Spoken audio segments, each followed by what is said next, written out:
Happy Friday. Welcome to Twisted Strategies, where we follow all the twists and turns wherever they lead. I am your host, Elise, and good morning. Good morning, my twisted family. I see you all in the live chat. Only 20 minutes, Christina. That's all right. We'll make it worth your while. At least we will attempt to. All of my UK friends, hello, good morning, good morning. South Africa in the house. I know we have Australia in the house. I love your stinking faces, per usual. And I figured we could watch this morning Wendy call him a turd. It was pretty freaking funny on Julie Grant's show. Oh, it's almost night for you? Oh, geez. I sent you an email, Tracy. I responded to your email. I was totally passed out last night before you sent that, but you can call me after the show. Good morning, Maui. Good morning, everybody. All right, so we got a few things going on. Number one, we have opening statements Tuesday. Okay. Tuesday. Secondly, I think the people who follow the beast named Cult Altman needs to realize that she has no idea what the fuck she's talking about 9/10 of the time, and tried to tell everyone that the sewer turtle did not plead the fifth. He pled the fifth. That happened. He pled the fifth, and then she tried to call me an idiot. And then an actual attorney from Massachusetts completely owned her and said, that's how it works. He did, in fact, plead the fifth. That's the process for it. Like, sorry, not sorry. You guys turn everything into a conspiracy. So, I'm not sure why she's obsessed with my life or me. She's a weird person, mentally clearly ill, because you harass people and tag people who have literally not even, I don't even like talk about the fact she exists. I only talk about this specifically because the disinformation of him not pleading the fifth was pled. He pled the fifth. That is the process for pleading the fifth. So let's just remember that. All right. Good morning, Chris. Good morning, Jesse, my friend. Good morning. I did, in fact, go yesterday. Funny little tidbit before I go on my rampage of the case. I went to, she's doxed everybody. It's also, we have like screenshots of her actually like inboxing people and threatening them, as in like, well, ha ha ha, you keep going and just watch what Aiden does. Like basically saying like he'll write a blog or whatever. Like nobody gives a shit. Like, ooh, Nantucket. Oh, it's got to be so beautiful there, Eva. I have only been there one time, but I intend on eventually. So I didn't get myself anything, of course. Who gets themselves something for Easter? I didn't. But I went to Walmart with Ashley. Ashley came and got me, as you guys know, because I cut the show short yesterday so I could do Easter shopping, right? So I cut the show short. She came and got me. So funny. Within 5 minutes of being inside Walmart, a lady comes over and she taps me and she goes, I was just watching you this morning. Keep going. And I was like, oh my God, thank you so much. It was nice to see one of you out in public at Walmart. And it was really nice. It's so funny because obviously I was wearing the same thing, right? That you guys just saw me on screen on when I was on the show. I literally left right from here, right after I hit the button, and you guys, and I wasn't live anymore. I went to Walmart and in the same, jab I was in.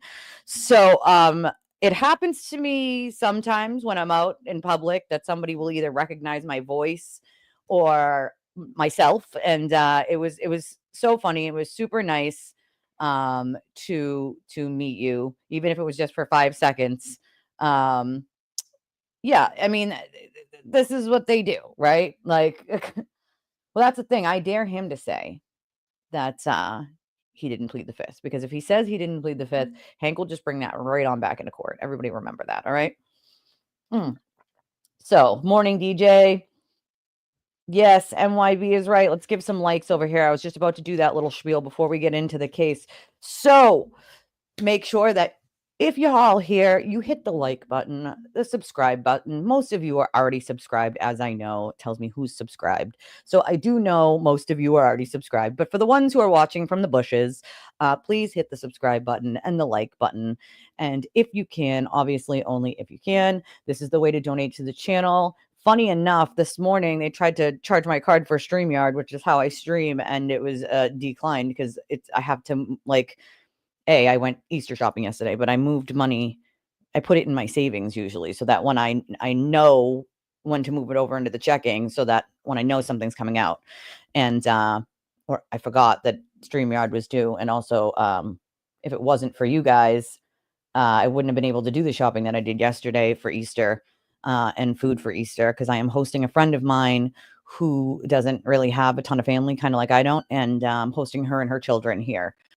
So I needed to get, you know, different foods. They have some allergies and stuff, so I couldn't just get like one thing. I had to get a couple different things, so that I can accommodate all the food allergies and whatnot. But if it wasn't for you guys, I wouldn't be able to do what I did.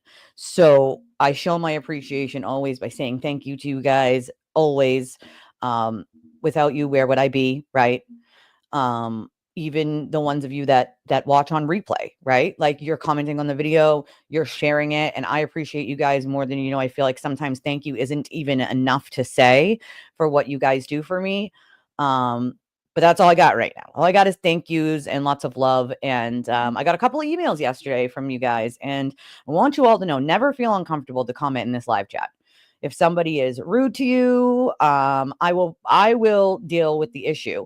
Also, just for future reference, if you come in and say something that, like, you feel like is pretty mundane and then people jump on your back, just know that it's probably not on purpose. We get trolls sometimes where they'll come in and attempt to be like nice, and then in an instant it's insults. So we kind of know that play already. So they're my viewers are just being very diligent, and they're very protective of me, and I appreciate that about them, because I'm just as protective of them as they are of me.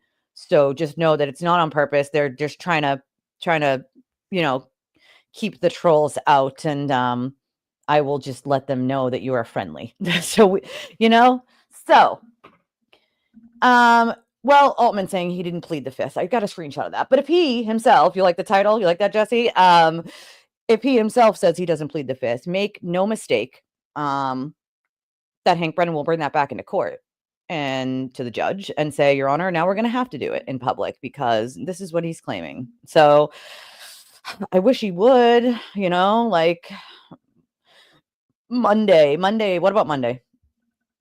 Wait, openings is Tuesday, right? Not Monday. Monday's Marathon Monday here. I keep forgetting that it's Marathon Monday, you know? Hello, welcome. Just give me 5 minutes. Much love from Colorado. This helps me get through the workday. Oh, thank you so much. We appreciate you, my friend. We appreciate you. I know there's lots of you watching from the bushes and from work. You listen and you can't always be in the live chat. I promise you, I am trying to work something out for you guys so that I can do something on. Sometimes I do Saturday shows, and just so we're clear here, this week there will not be a Sunday show because it is Easter and I'm going to spend it with my chosen family. And I say chosen family because, once again, I don't have a ton of living family, but I do have chosen family. And that is people like Ashley here, or, you know, my other friend who, you know, you make relationships with people and they become like family to you, right? Like, and to me, it doesn't need to be blood to be family.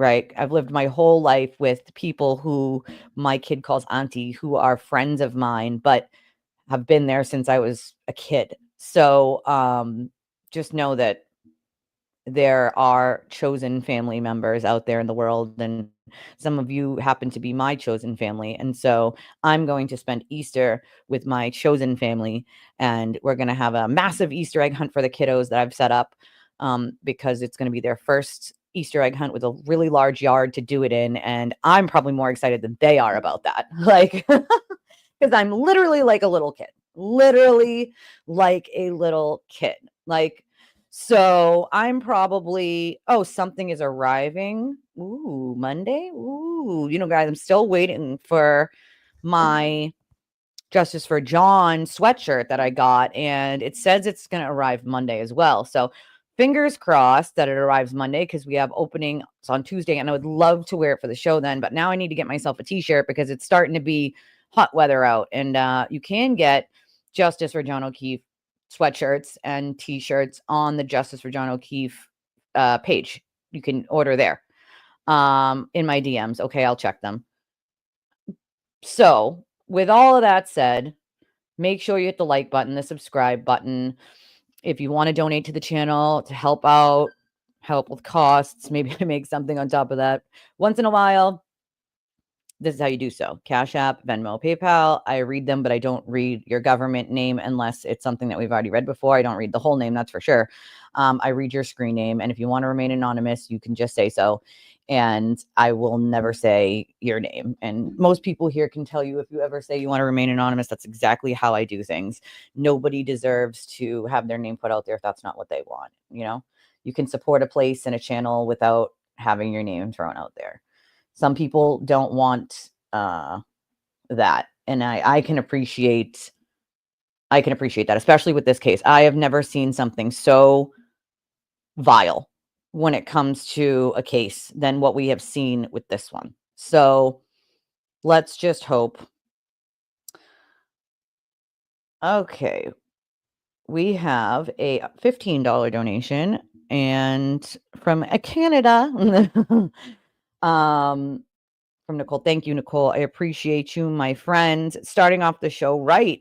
Starting off the show with a $15 donation. I appreciate that.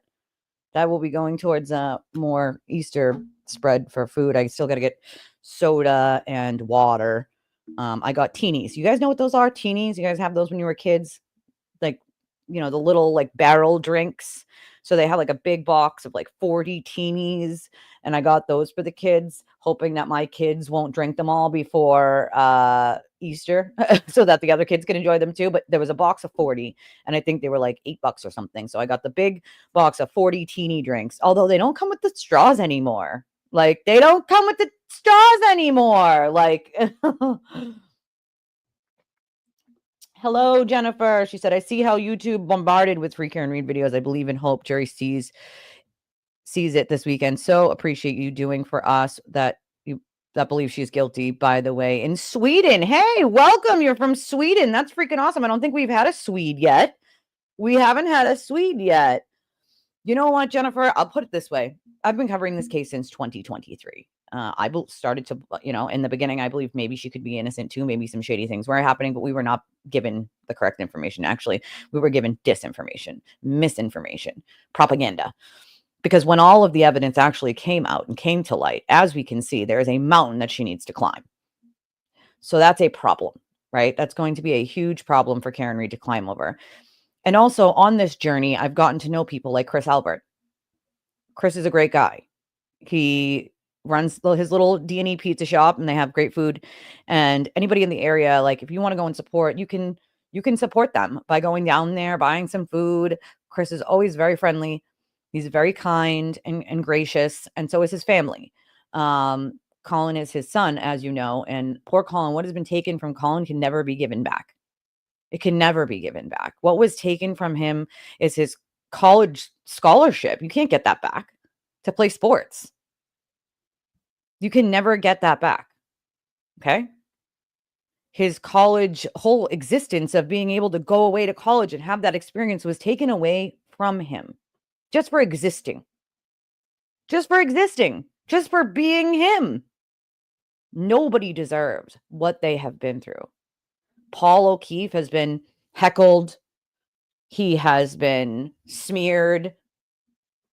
Peggy O'Keefe has been called vile names. These are the family members of the victim, John O'Keefe, who was an officer. When is it ever okay to harass the victim's family? What does this world become? I will tell you.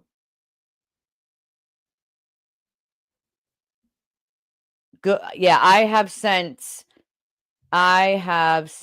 the shirt that he wore about Julie Nagel, because I do believe that would break the order that he has to not harass. And that's either he's not allowed to do it directly or indirectly. And that's indirectly harassment and dog whistles. I have sent it to the proper people. So it has been sent. I sent it yesterday. There will be civil suits. Let that be known. There will be. Okay. But it still can never be given back to them. Ever. All of the years that they were accused of something they didn't do. Yes, D&E is Chris Albert's place.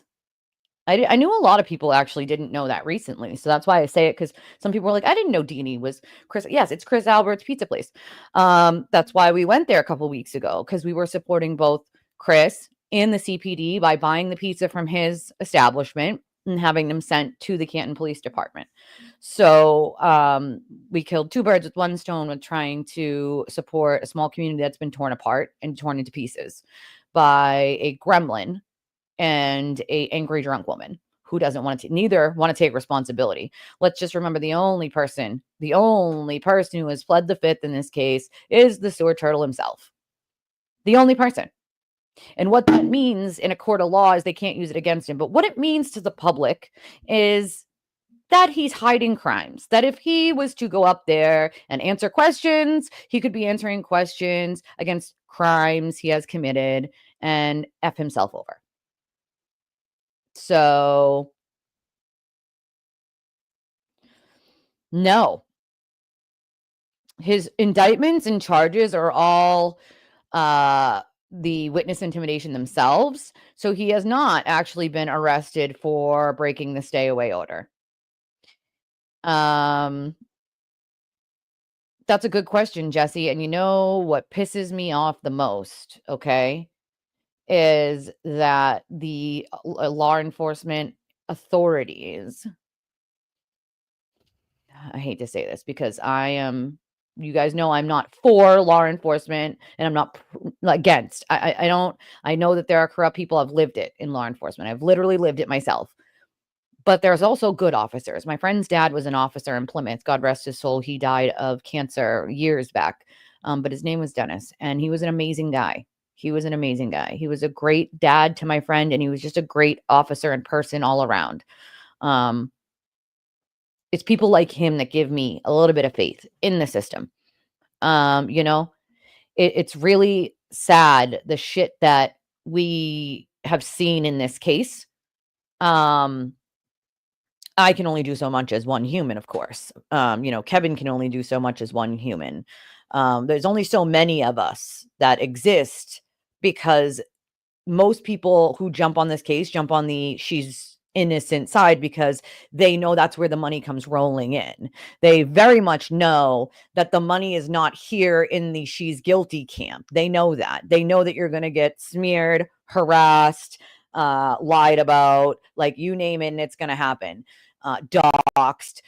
So they know that the money isn't in this camp. You're not going to make as much as what you would make in the whole she's innocent thing. Like, so, I mean, I appreciate it. Thank you. I can only do so much. You know what I mean? I'm only one person, but I do what I can. And I appreciate you guys, and that's right. Jesse, anywhere you go, you're going to find good, evil, bad, happy, sad. Like wherever you go, you're going to find it. If you're looking for it, it's there, like, let's remember that he took the fifth and Karen's the only other one not testifying. So what does that tell you? You know what I'm saying? Like, I love that they called it a win. It's so funny to me. It's not anywhere near a win. Okay.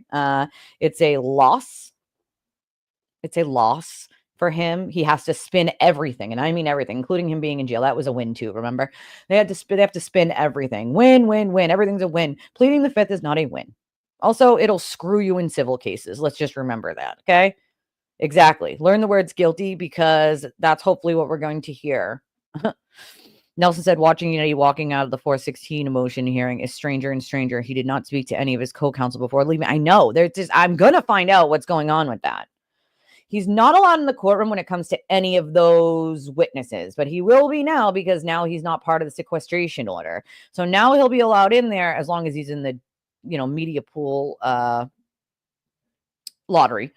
But he won't be in there for the people who have stay away orders. He's not allowed, just like the last time, or the minor children, the O'Keefe children, as he shouldn't be. Those children should not have to see his fucking ugly mug when they're in that court, period. They just shouldn't. That's not something and I just want to put out there that the kids want to testify. They wanted to testify the first time, even though people were like, you guys don't have to. Like, they wanted to, and they want to again. And that's a lot for those kids to go through. Like any kid to go through. They have been through so much. I think about Paul and Peggy and those kids, John's dad, and, John's dad's got his own health issues. Peggy's a stronger woman than I am, and I find that I'm pretty strong, but I don't know if I wouldn't have snapped at this point dealing with these people. I feel like I probably would have, and even Paul, like, he's got the patience of a saint, because if these people if my brother died and these people continued on, like, harassing me, I don't think I would have that much patience, and I don't know Paul personally, but, I know people who know Paul, and they say he's a wonderful person. He's supportive of his friends and his family, and it reminds me a lot of the things that people have said about John, and so clearly Peggy raised her children correctly to be normal humans, and for them to delve into his personal life with his wife is just disgusting.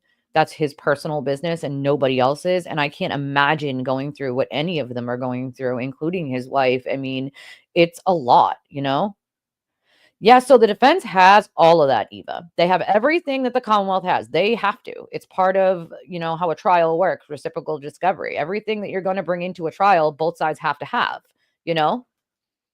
Both sides have to have.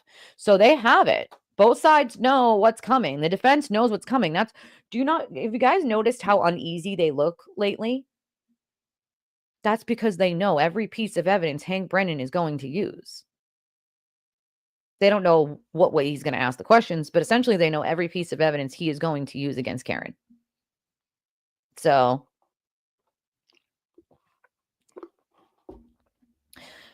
you know what? I would do it 10 times more. You know what they're waiting for? I don't know, but I'll tell you this. And this is what pisses me off. And I don't want to make this start being negative about law enforcement, but they signed on to these jobs, right? You signed on to be a law enforcement agency or officer, and you know what comes with that. That comes with taking down people like even mobs, right? Like dangerous people. I've heard far too many times from sources when it comes to this case that they're worried about the optics, that they're not going to do anything right now during Karen's case, that, optics, optics, optics. They don't want to rile up the FKR mob during. I don't give a shit about any of that. You don't just allow someone to keep committing crimes because you don't like the optics. You don't just allow somebody to keep committing crimes and harming people that he wouldn't otherwise have harmed if he was sitting in a prison cell because optics, or you might piss off some mob members. Do they care about that when they take down actual mobs, pissing off the mobs, gun runners or drug dealers? I don't think so. I don't think so. Why should it apply here? Why? But I do have this little tidbit. He's in for a rude awakening. He can think he's gotten away with all of it, but he's got another thing coming. So I say, let him keep thinking that this is him getting away with anything. Let him. Let him. It'll be all that more glorious when he realizes, when those cuffs go on, that's not the way this is going to go down for him. It's nutty, right? Like, it's nutty. Like, that's the problem, right? But every live stream he does, they save. So it's like he's just shooting himself in the foot over and over. That's the thing. It's like saying to someone, I don't have a gun, while pointing a gun at them. You can say whatever you want. You can't say this isn't a threat while then ensuing a dog whistle threat. It's not the way it works. It's just not. He isn't going to get away with anything. This is what people don't realize. And because he's lied so much, there is so much evidence against him. So much. Like, you guys have no idea the mountain of evidence he is going to have to climb against him. He's got two choices in this. Take a fucking plea deal. Take a goddamn plea deal. Okay? Or get found guilty at the end of the day. He's not a likable person. A jury's going to have to sit there and listen to all of his own words. Can you imagine? Can you imagine? Okay? I promise you when I say he's going to jail. It's just about for how long is he going to jail for? How long? How long? Morning from Baltimore. No, none yet, but I'm working on it, Joan. I am working on it. It literally is, Chris. It's literally like opposite day in his land. Like, everything is an opposite. Like, it's literally an opposite. Opposite day, opposite day. Good morning, Lisa. Yeah, that's wicked irresponsible. At this point, to be talking about the Google search after Celebrate themselves have debunked it, like, it is completely irresponsible. It's irresponsible reporting, period. Like, wrong. Like, it's very sad. Who's saying that using your rights is bad? Who said that? Nobody said that. Nobody said using your rights is bad. Who said that? But I'm not the court, right? Use your rights. Go ahead. Cool. Use your rights. You have every right to. Everybody should know their rights. I tell people this all the time. You should know your rights. It pays to know your rights. Absolutely know your rights and invoke them. Nobody's saying that he shouldn't have pled the fifth. He absolutely should have pled the fifth if he didn't want to incriminate himself. Abso-freaking-lutely. But what I'm saying is, by pleading the fifth, what he tells the public is that he has shit to hide. It's kind of common sense. And if you remember correctly, this is the same man who said that if any of the witnesses took the fifth, that they would clearly be guilty of some sort of criminal action, and they clearly would be hiding something because they wouldn't need to plead the fifth otherwise. So we're going to apply that same logic that he decided he was going to use a mob against all these other people with, and we're going to apply that same logic to him. It's only fair, right? It's only fair. I'm not the court. So I can have whatever opinion I want, and so can my viewers. My opinion is that clearly, by invoking your Fifth Amendment right, it shows that you have criminal actions to hide. Now, I thought he was super innocent and he had nothing to hide, and he has no problem getting on the stand and being questioned by Hank. Those were his words, not mine. His words, not mine. That's another thing. Mainstream's cashing in, and they're cashing in a different way because they're following this conspiracy as well. You know? And there's so much more information, yep, that is going to come out that's not allowed in a civil. I mean, that's not allowed in a criminal. That will be allowed in a civil. So all that shit is going to come out. It's not going to help him to plead the fifth in his civil stuff either. Like, yeah, that's what we are. Conspiracy theorists, chat room. Definitely. We definitely don't follow pieces of evidence like the text stream data or anything. We just, spew nonsense over here. You're totally got us. Like, totally.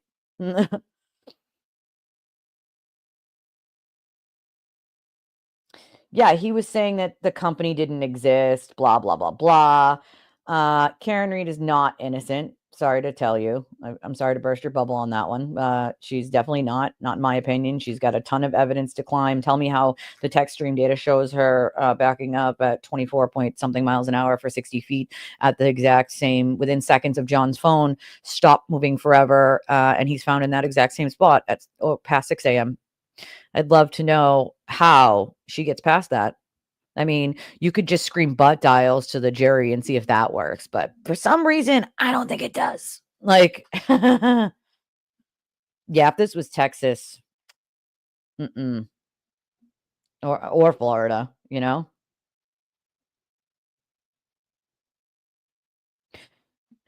I've never been to Mississippi, but I do know somebody who lives in Mississippi. I have a dear friend that lives in Mississippi.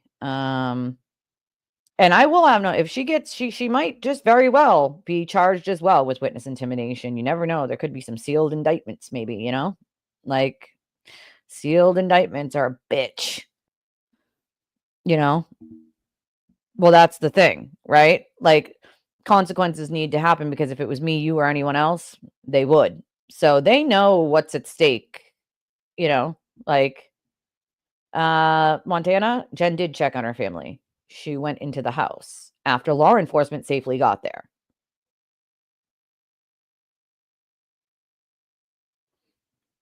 As any normal person should do. You should never try to enter a house if you think something might have happened until law enforcement gets there, unless you also want to be murdered.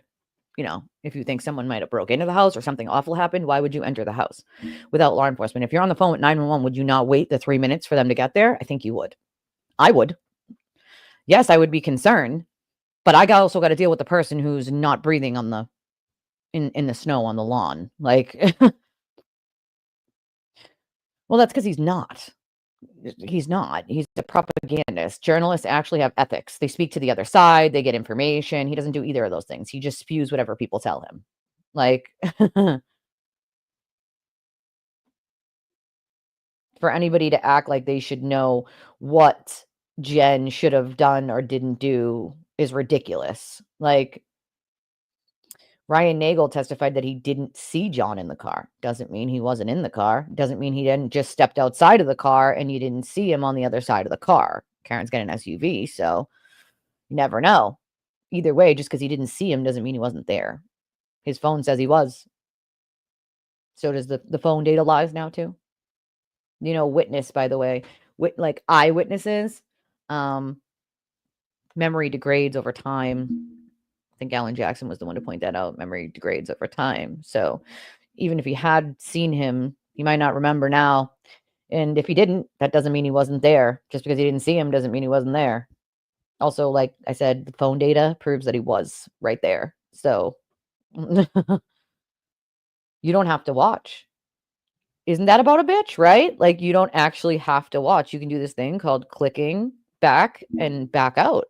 Amazing, huh? Isn't that amazing? You can do that.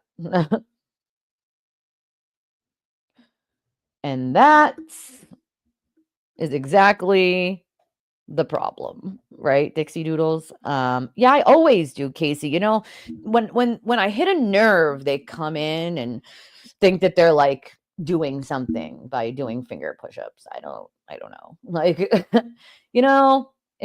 it happens. They don't like my takes. He pled the fifth. Get over it. It happened. Like, it's a bad look. No, it's your right, sure, but it's a bad look. He's the one who literally said that everyone else who would plead the fifth is hiding something. So why wouldn't he apply that same logic to himself? Just saying, if you want to back the guy, cool, but he's a fucking giant hypocrite, no? He's the one who said that if any of the witnesses pled the fifth, it would mean that they were hiding something, that they were guilty of something because they wouldn't need to plead the fifth otherwise. He also said that he would love to get up there and be questioned by Hank. Then do it. Nobody's stopping you. You pled the fifth instead. You're a baby back bitch. I don't know what to tell you. Like, morning, Kim. Good morning, Allie.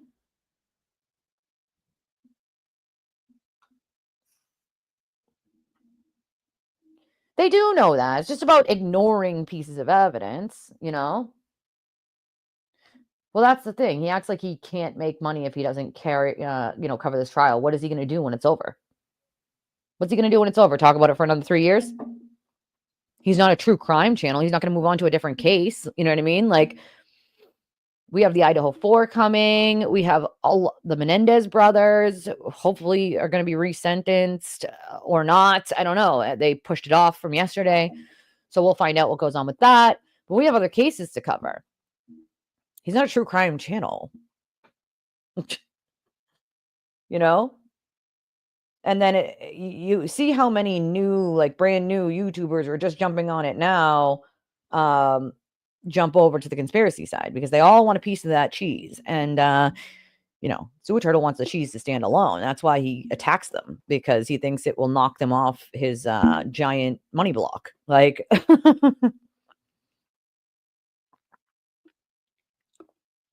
who doesn't make their living from reporting? Reporters usually make a living from reporting. So what do you mean? Like, I know, Ash, right? I know. No. He's got credentials now. He's sued to get his credentials. No, there's nothing anybody can do about it. Unfortunately, it would be a waste of your time if you tried. I'm just throwing it out there, Always opposite day, Chris. I mean, she's not paying for any attorneys though,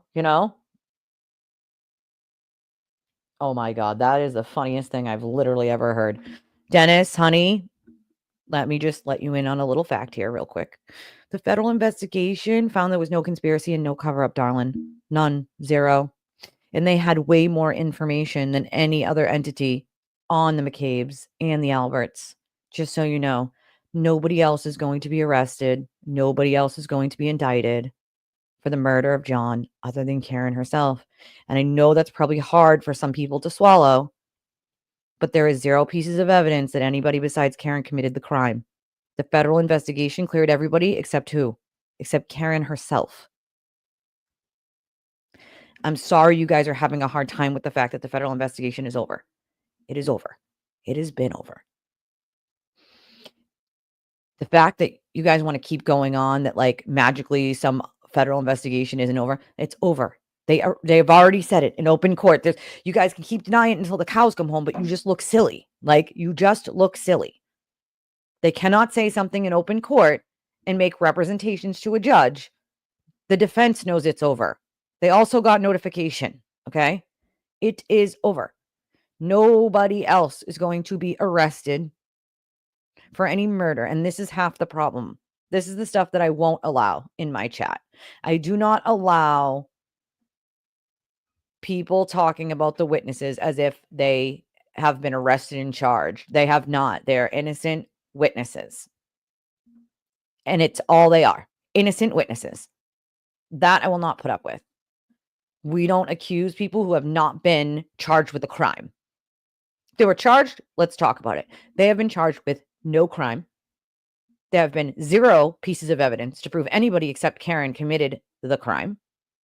Bot dials are not evidence. Just make that clear, okay? Well, his online platform should have already been shut down. It's, against the terms of service for YouTube. Almost every single one of his shows are against the service of YouTube. Harassment, all that stuff. Like, it's against the terms of service when you're using their platform. It should have already been shut down.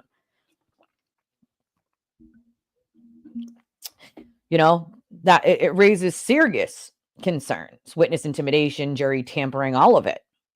All of it, I promise you this, I will be at that trial. So whether it's public or not, I intend on being there. So yeah, I don't know, Rhonda. That's a good question. I asked the question. I never get a response. Isn't that amazing? Like, I don't know. It should be public, Christina, but if it's not, I'll be there to report on it. So how about that? That's the thing. If the dome light was on, right, when Ryan Nagel drove by, either John was exiting or just exited the car. One or the other.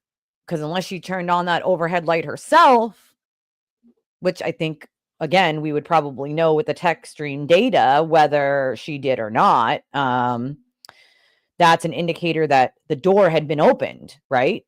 Was opened or is opened. So because when you shut the door, the light goes back off usually. So that means that the door might have still been opened at that point.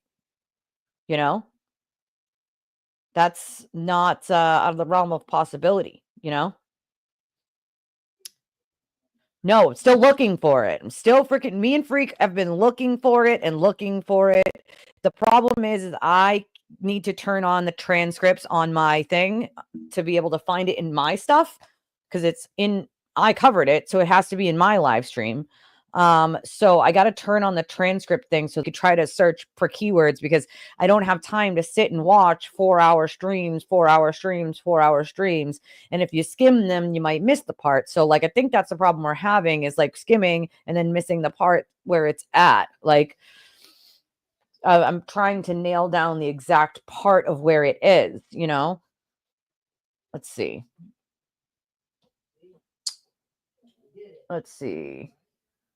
Oh, God, yeah, I forgot about that. Valo is doing her closings Monday. That's for sure. Hold on. Sorry, I know that, like, my Cash App and Venmo needs to be updated, but I don't have a ton of memory left on my phone, so I just want to check and make sure I'm not missing anyone. We have an update? No update? Oh, no update. Damn it. I am not an attorney, but I worked in a prison for the criminally insane. I was a witness at the age of 12 on the stand, and that was the moment that I knew that I wanted to be an attorney, that I wanted to be a lawyer.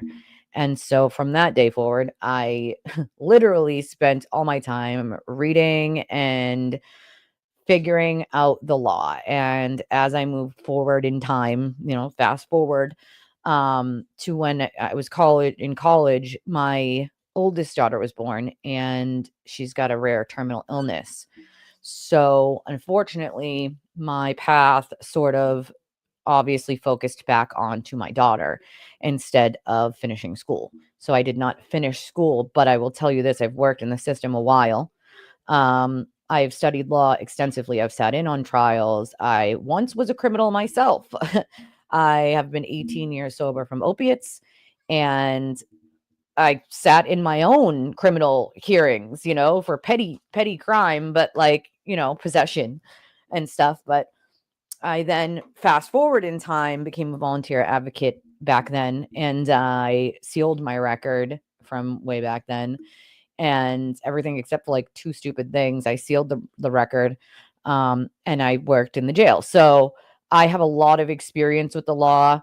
The only thing I probably can't tell you when it comes to the law is like real estate law. I'm not real good with like real estate, landlord tenant. I'm got that down pat. Criminal, family, most civil, but like don't ask me about real estate law. I can't help you guys with that. I have not much knowledge of real estate law, that's for sure. I am not an attorney, but I do know just as much, if not more, about the law as some attorneys. I've been offered a multitude of jobs with firms if I would just finish school. If I had the time and the money it would take to do so, I would. Also, if I could do it all online, unfortunately. I don't think you can do it all online. I mean, maybe nowadays you can, but my you know, my daughter is still sick and I still have other children. So chaos, right? My life is never dull, that's for sure. That's like the quick version of the answer to your question, Melon. Um, Obviously there's more in between on how much experience that I have with, the law and how I know so much, but that's the quick version of it. Oh no, freak, that's not good. Everybody give him a big virtual hug. I'm giving you a big virtual hug from here, my friend, because I know what that's like to sit there and get shitty news. I've done this a billion times, especially when it comes to my child and her illness. After Easter, we're going to have to figure out how we're going to go to Pennsylvania and see the scleroderma specialist down there. And that's like a whole nother thing that I don't even know. You gotta figure out how you're coming up with the money. They said they might be able to give a couple of gas vouchers. The hospital did, but that's, I'd still have to rent a car to do that. I'd still have to pay for, a hotel while we're there. For how long? I don't even know. So hopefully when she sees the doctor a couple days after Easter, we'll get more details on when that's supposed to happen, because they want us to go see the scleroderma specialist, which is another diagnosis that she just recently got, and it's inside and outside her body. So it's not just one or the other, and it's progressive. So, it's her disease has caused a lot. She's one of like 200 on planet Earth that have her disease. It's called STAT3 gain of function. So there's not many doctors that know about her disease, although her doctors confer with the doctor that does know about it. Give me 1 second, guys.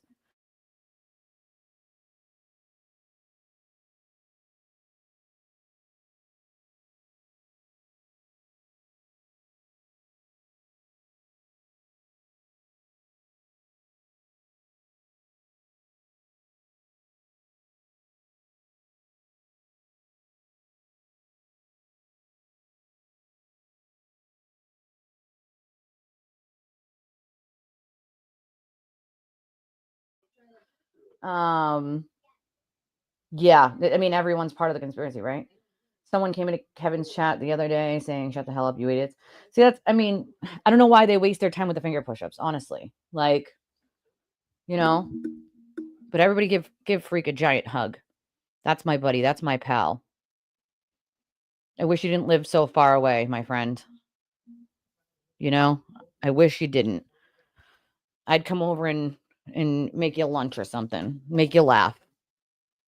Free Judge Cannoni's motions yesterday. Am I understanding correctly? The Commonwealth has to turn over which witnesses do not want to testify. No, but they don't have to turn over anything like that.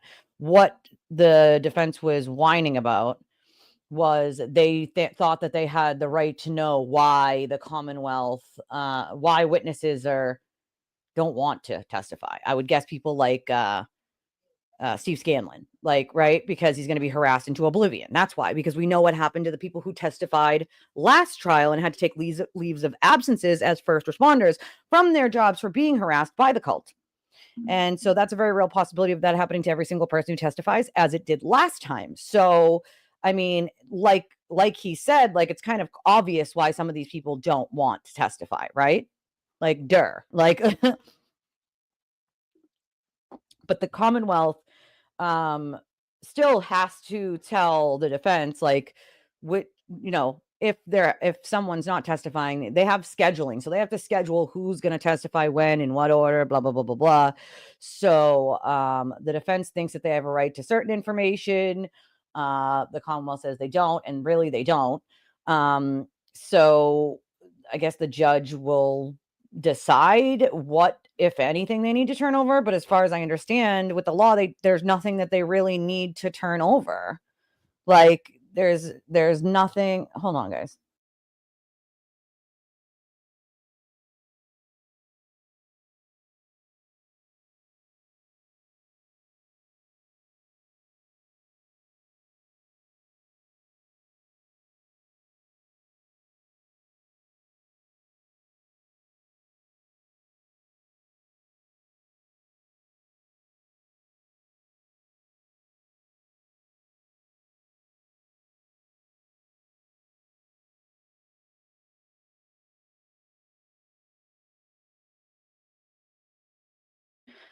Sorry, my daughter's trying to play Hungry Hungry Hippos with her uncle, and they needed batteries to play the game. It's something she got for Christmas, and it's like Hungry Hungry Hippos launch or something, and it needed batteries, and I know what the batteries are, and of course he doesn't, because he doesn't live here. So, but my husband's brother is visiting for the night. Yeah, exactly. Federal investigation as well as an audit of the Canton Police Department. Yeah, exactly. Both of them found no evidence of conspiracy against Karen Read. How many more entities need to do that? I mean, is everyone's in on it? And that's the thing. They've never been considered suspects. They have been cleared by the FBI. Let's remember that. That was done in open court last year. The federal government gave their attorneys permission to tell them, guess what? They had been cleared. They are not suspects. They are not, they're not going to be arrested or anything.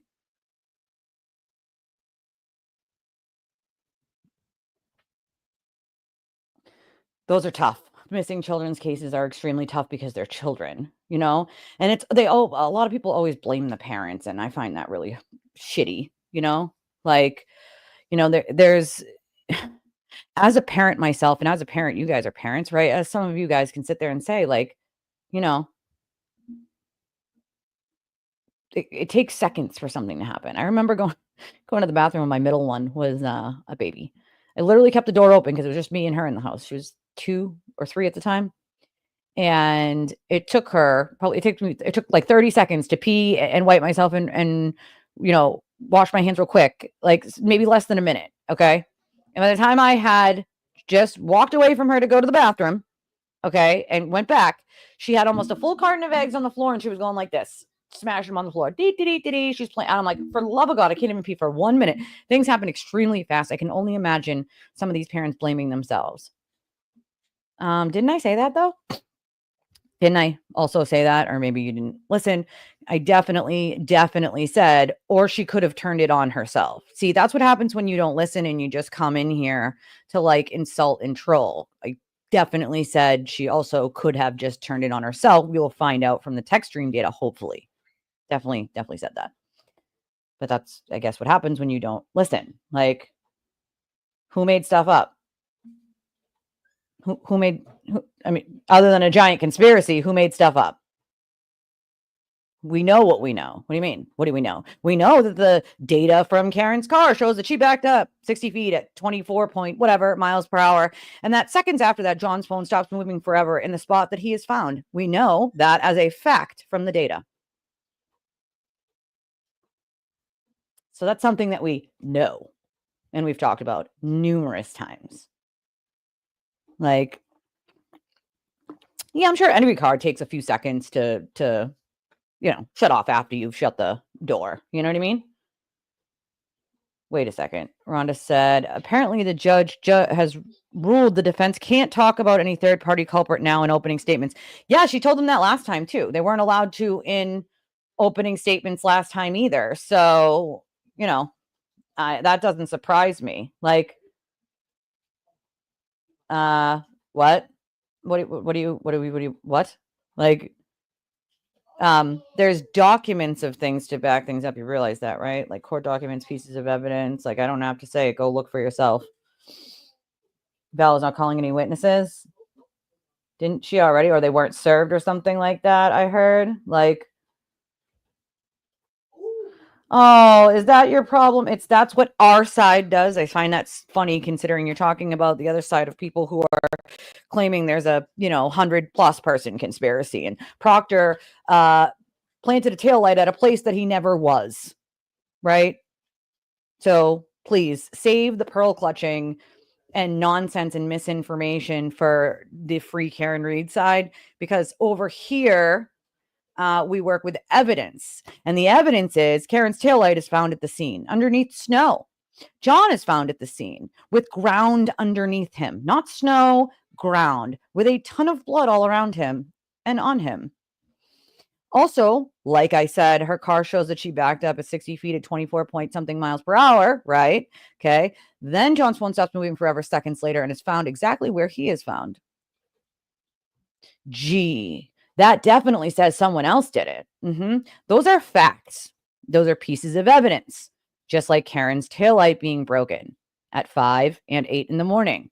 Also, fact is that Karen herself picked a piece of taillight out of her taillight housing because she was so worried that it was going to catch on fire from being exposed, an electrical problem, that she told to Gretchen Voss in her very first interview. That's a fact. There's no conjecture. Those are all facts of this case. You know what isn't a fact? 227. That has been debunked numerous times. Like,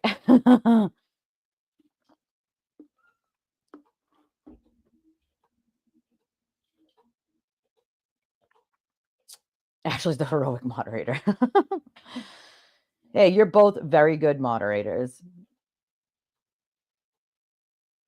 It is nice to be connected. You can say that again.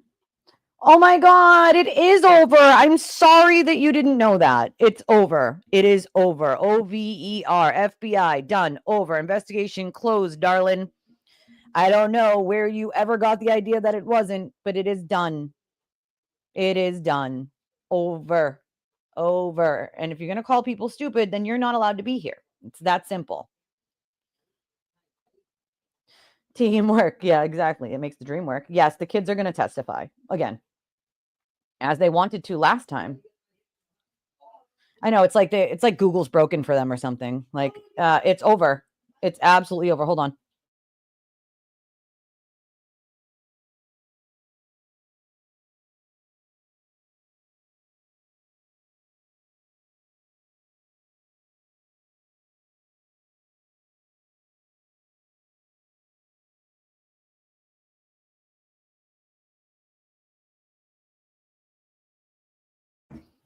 Sorry, guys.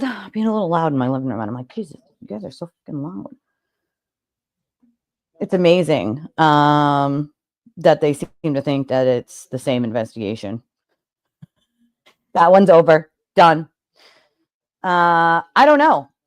I was asked yesterday if he was taken off the witness list. I have to go check on that to find out, because they could have just stipulated to the information, and then that would have taken him off the witness list. It would have, if the defense said, all right, we'll stipulate to this information, so there's no need to have Mr. Reed testify, then that means that they agreed that the information was true and accurate.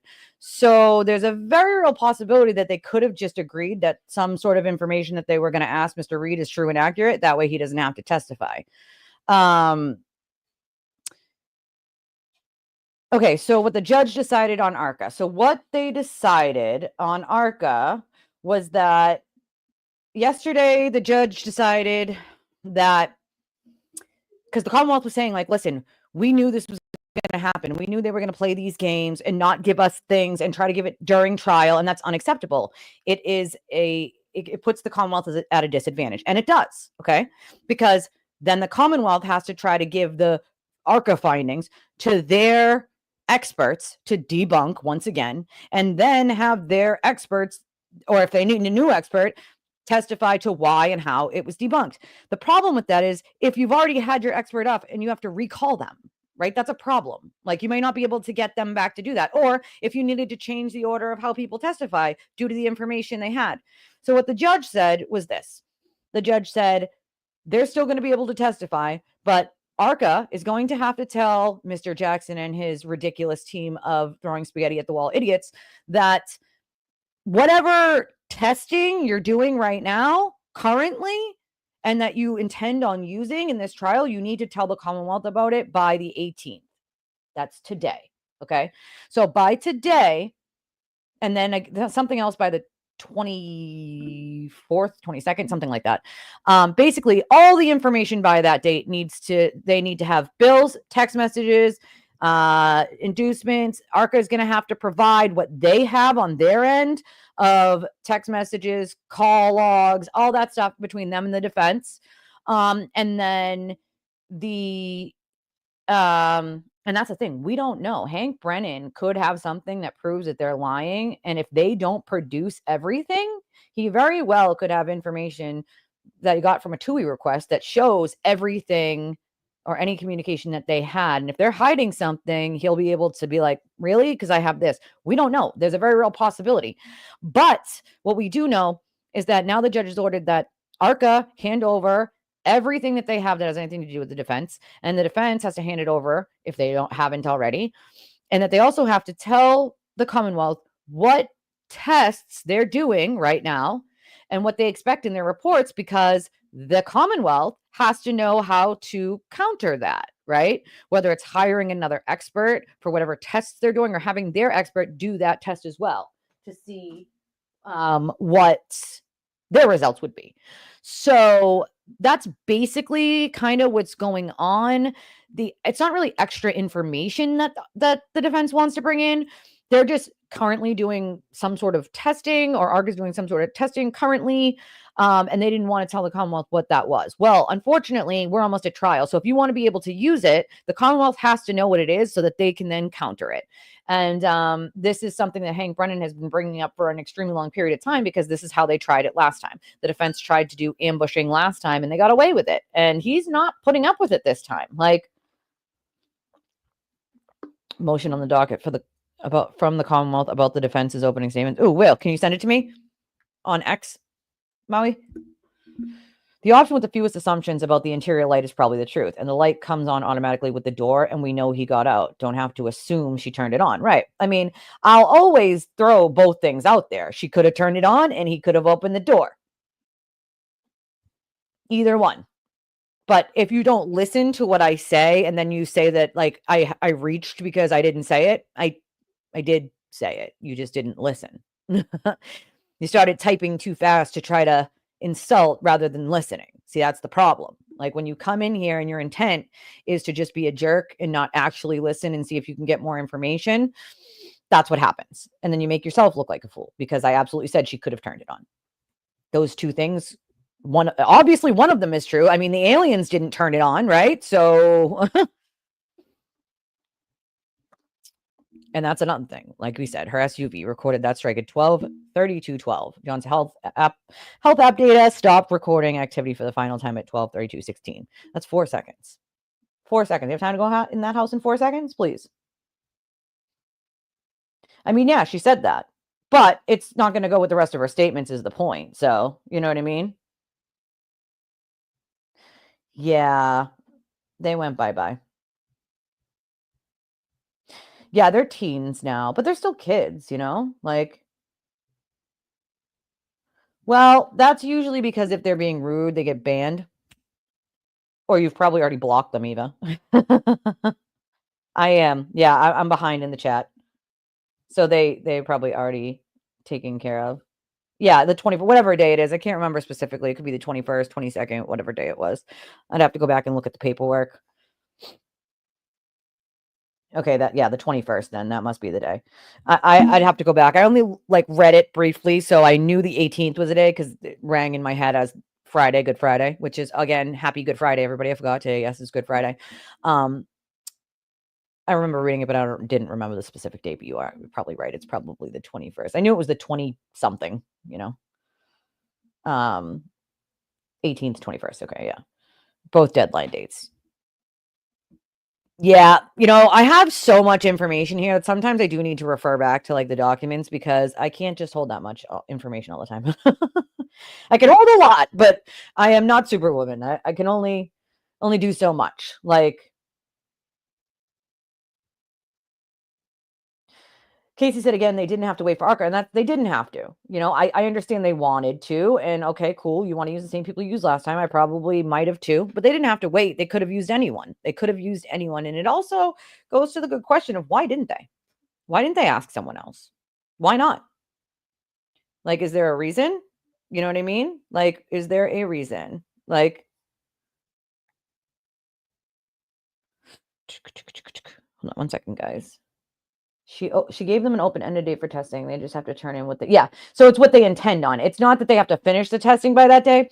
It's that they have to give the Commonwealth whatever they intend on doing so that the Commonwealth knows. You know what I mean? Like that's how they're gonna do it. Like,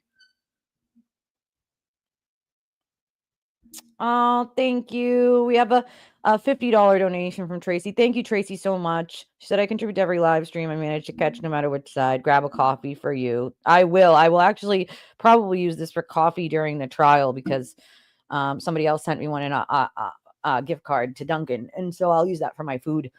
And I'll probably use yours for my Mary Lou's because that's my favorite coffee in the whole wide world. I don't like the taste of coffee beans. I can't be the only one. I like my coffee to taste kind of like a cupcake, if you will.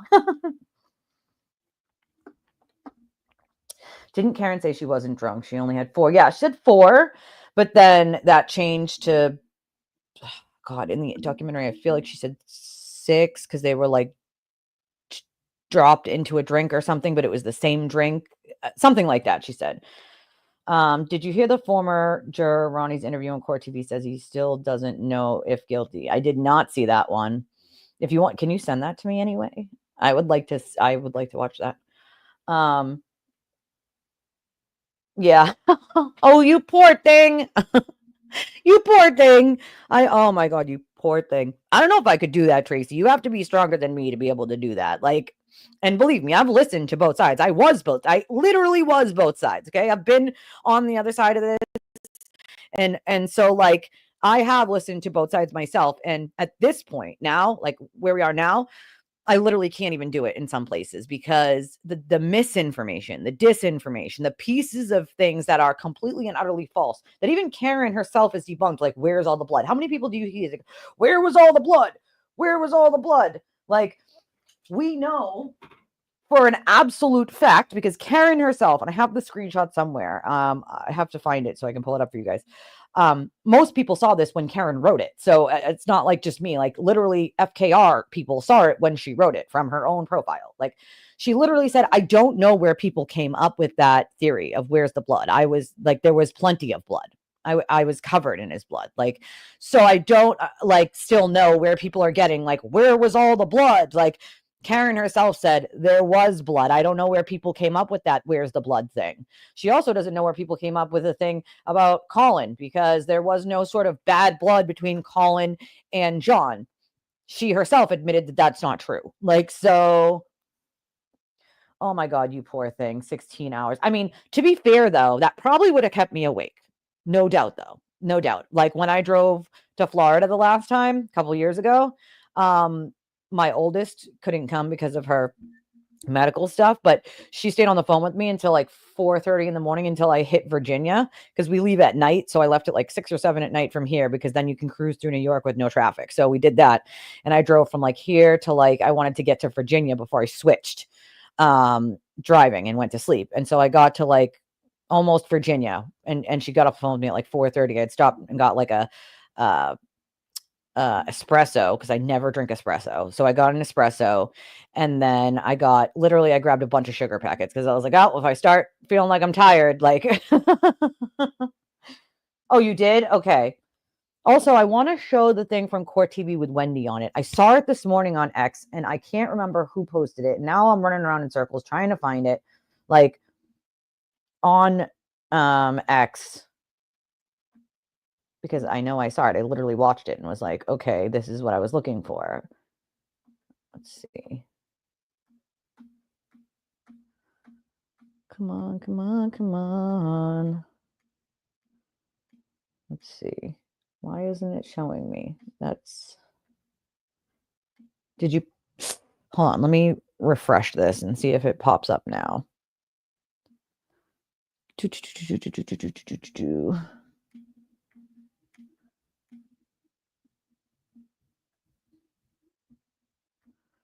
All right.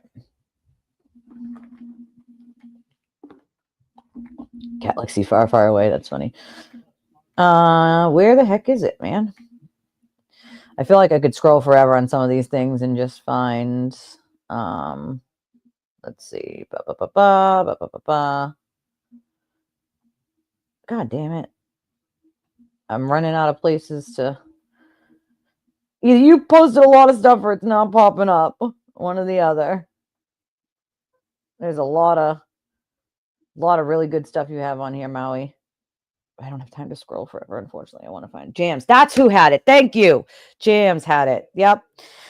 Now that you say that's exactly all right. So that I want to play just because Julie Grant is friend of the show, and I absolutely love Julie. Tell her, I meant to send her a message yesterday to say, like, great segment, like, love it, absolutely freaking love it. Like, so hold on a second. Let me pull this up real quick. Down. Hold on. Boop, boop, boop, boop, boop, boop. Come on, man. Do. We all post. This is why I try to post not so much, because then I can find stuff. I also don't. I try to, like, post something that I want everybody to know I'm posting. I feel like I definitely need to do a better job on X of posting more often. God, between checking emails and, answering phone calls, calling back my sources, things like that. It's tough to get to everything I knew, and I definitely need to do a better job when it comes to X. I'll tell you that much. All right, let's see. Let's do. I gotta make it big first. Let me pause it. Then I'll make. Hold on. This one's a 9-minute segment, and then oh crap, I can't go to full screen until. God damn it! Hold on, I can't. Damn it! All right, so let me get this on this screen so you guys can see this part. Oh, you sent it to my ex? Oh, you posted it under my live. Oh, okay. See, I'm sorry, you guys. I'm tired. I don't sleep that well. I have tinnitus, and so, like, I wake up a lot in the middle of the night. So that's my bad. All right, hold on. I'm going to share the screen. Also, happy Good Friday, everybody, per usual. If you can, while I'm pulling this up, if you guys want to hit the like button, the subscribe button, if you can, donate to the channel. That's how we survive over here. We don't have super chats and super stickers like the FKR people. They love to just report my channel because they don't like what I have to say. So when you get too many, sometimes YouTube, especially when you're a smaller creator, it pauses your monetization. I had to reapply for it. Oh, it's a whole fucking thing, unfortunately. So if you can, it's always helpful. I'm still waiting for YouTube to give me monetization back. So when I do, we will have super chats and super stickers and memberships. We'll have memberships. Because some people can just, like, their memberships pay their, cover their costs. So if they have a bunch of them, but I don't have any of that. So if you want to contribute, this is the way to do it. Cash App, Venmo, PayPal. I'm going to take this one down. There's a ticker right underneath this big one, literally right underneath this big one, right here at the bottom of the screen. And that tells you how to do it. So don't fret if you're looking on how. Let me get this up here. And then, oops. Didn't the EMT testify? They didn't hear her say that. No, there was 2 EMTs that heard her say it. There was 2 EMTs.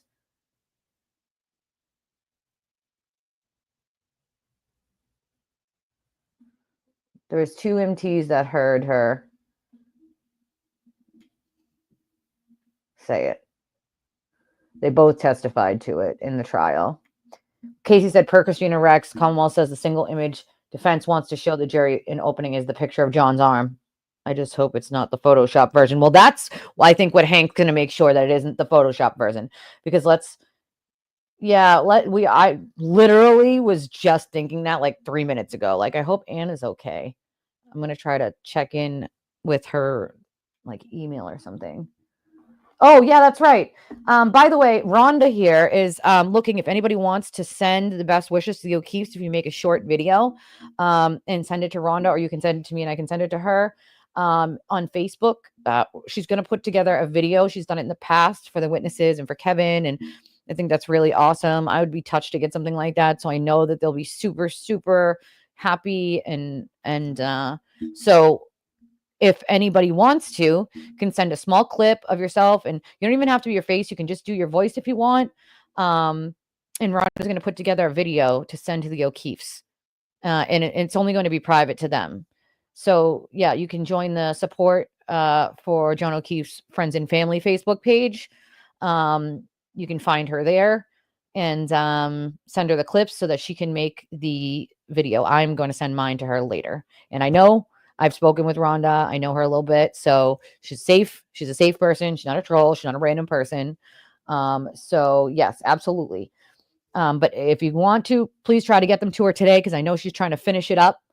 And it's just for them. Nobody else is going to see it. It's not going to be, public. It's just going to be private to the family. So I love that we have these sort of amazing little ideas and things to do for these guys. All right. We're going to play this. You guys ready? Ready? Here we go. This is my friend Julie. She's amazing. Also, I wish, like, to get to know Julie as a person. Like, she's such a nice person, like, in general. She's a nice person, and she's not afraid of the mob, and she's not afraid of just saying truth when it comes to this case. And I absolutely love that about her.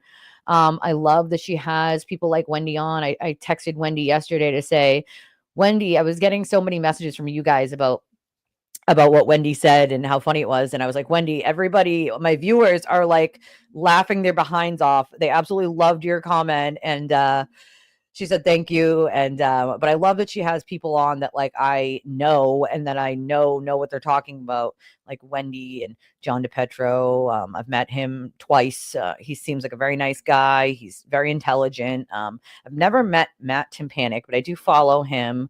I do like a lot of the stuff that he has. I concur with him a lot when it comes to some of the, like, legal takes on this stuff. So she oftentimes will have people that I know or follow on there. So I love it. All right, ready? Here we go. We're going to make it big screen first. Then we're going to, I already did, I guess. Hold on. All right, then we're going to play. Ready? Here we go. Taking a look at how a potential witness in the Karen Reed retrial could tip the scales. We're talking about Turtle Boy, whose real name is Aiden Kearney. He's a self-published blogger and arguably the most outspoken Karen Reed advocate. And we learned in court on Wednesday what he plans to do if he's called as a witness by the Commonwealth. There's really no reason to beat around the bush here, Your Honor. The Commonwealth is not going to call my client, Mr. Kearney, who for the record is in the second row here today. Can I just ask, if he were to call your client, would he take the fifth? Yes, yep. Judge. Mr. Brennan, do you agree that Mr. Kearney has a Fifth Amendment right? I think he has a Fifth Amendment privilege. I don't know that he has a Fifth Amendment privilege to all questions we would ask, but the content that we would go into, I think he clearly would have a Fifth Amendment privilege. All right, so you're not asking for a Lumen Martin hearing? I'm not. I think I necessarily would have to delve into issues regarding his open indictments against a number of different victims. Okay. And I think there's other information that I can't discuss for other reasons because of court orders. Okay. All right, thank you. I would suggest that the court could take judicial notice of the 16 indictments against him. So the Commonwealth concedes, and I believe there's a valid Fifth Amendment right. It's important to note that Turtle Boy is the only witness in the case to take the fifth.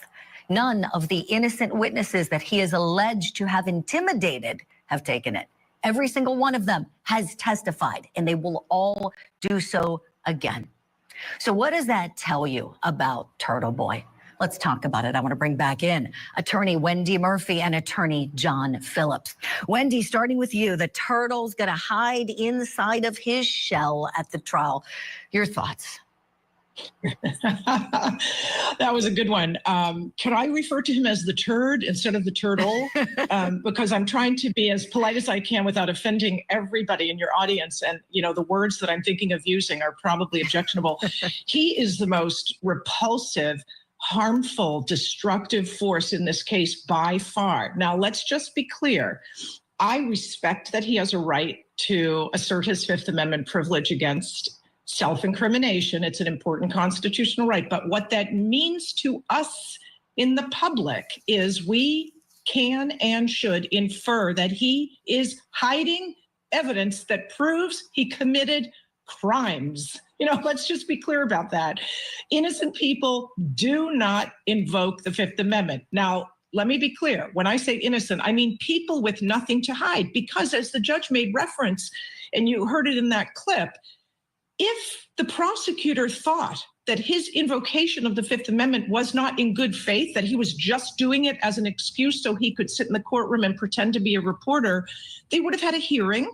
The judge could have said, I find that his assertion of this privilege is not in good faith. He must testify. No, everyone in the room said, he's got stuff to hide. He's a criminal. He's got massive exposure here in terms of spending a good amount of time behind bars once he's convicted. So absolutely let him take the Fifth, but let's all understand what that means. Yes. He's done some very bad things in this case. He needs to take the Fifth, because if he did testify against himself, that wouldn't be good for his liberty. That's what it all means. Right, right. He'd be in even worse trouble than he's already in. You're right, Wendy. And how about the point, I think this can't be underscored enough, that the reason he's got those 16 indictments we heard referenced are because he allegedly intimidated these witnesses, these independent people who didn't ask to be part of this case, just happened to be there that night and can offer something. These innocent people, they all testified. They all were very open in trial number one. They're all going to testify again in trial number two. None of them are taking the Fifth. And he's accusing all of them of hiding something. John Phillips, what does that say to you about him? It says a lot. And he did an interview with the Intelligencer. I'm not familiar with it, but he described himself, and I got to look down, as three things. One, an activist. Okay. He said it, an activist. Two, a journalist. And three, an entertainer or satirist. Those three things are entirely inconsistent. You can't be an investigator and go through a case and have objectivity while also being an entertainer, while also worried about your YouTube hits and your social media, bounce. And that's the problem here, is he's trying to wear all of these hats, and one's interfering with the other. And certainly he has a Fifth Amendment right, and with an open indictment, the prosecutors certainly don't want to go into that and reveal some information that shouldn't be revealed yet. But it creates this conflict. And, again, he's a guy that wears, and markets free Karen Reed T-shirts. That's not objective. He gets exposure, and he gets money from her free campaign, and yet, won't testify.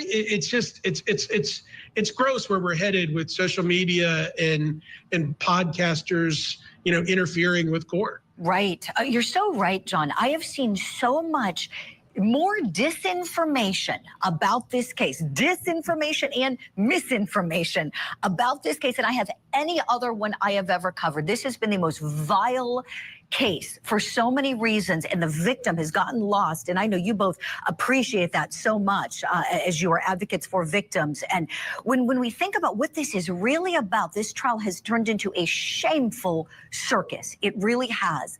And when we think about the origination of this circus, who does it go back to? Gee, Mr. Turtle Boy. And his friend, Ms. Karen Reed. Now this relationship is being exposed. Your thoughts on how Hank Brennan has now made public what those two kept quiet for so long? Yeah, really important in this case. And by the way, I know we've been saying the only person who took the fifth was this turd man, but Karen took the fifth too. Let's be honest about it, right? So the two criminals took the fifth. Who's surprised? Nobody. But one of the important things in this case that we really didn't see last time, we all thought about it, but we didn't hear it from the prosecutor per se in a way that sounded like it was going to make a big difference. Hank Brennan now is saying, part of what's going on in this case is a disinformation campaign bought and paid for by this criminal who thinks that that's a tactic that, you know, in defense attorney school, one of the things they allow you to do is just pay for PR firms and pay for protesters to show up and pay for bot farms so that social media creates this frenzy and sense that you're actually innocent and it's all a conspiracy. I mean, there are so many mentally ill people who will just buy into that regardless of the evidence. So I think what Hank Brennan's doing is making that part of his case now, saying, not only am I going to prove her guilt beyond a reasonable doubt, I'm going to prove that she was part of a campaign to mislead the public. So that's a very different approach. I was a prosecutor in Massachusetts. I've never had to do that before, both prove my case and disprove nonsense. Right. But we're going to hear that in this case. Wendy, thank you for pointing that out. You're right. He's going to expose it all. He already started, and thank goodness for that, because this is just all about getting to the truth. And Wendy, John, you both, of course, know this, or courties know. Legally, we know Karen Reed is cloaked in the presumption of innocence. Hank Brennan and the Commonwealth of Massachusetts have that burden to carry. And no one, the jury, can hold it against her if she doesn't testify. Point taken, Wendy, that she's done a lot of talking to interviews of her choosing and not in the trial last time. We'll see if she changes her mind this time. Stand by for that. We'll have to leave it here for now, but great points from you both always. Wendy Murphy, John Phillips, I know you're busy people. We have to let you both go off to court. Hope to see you back here again soon.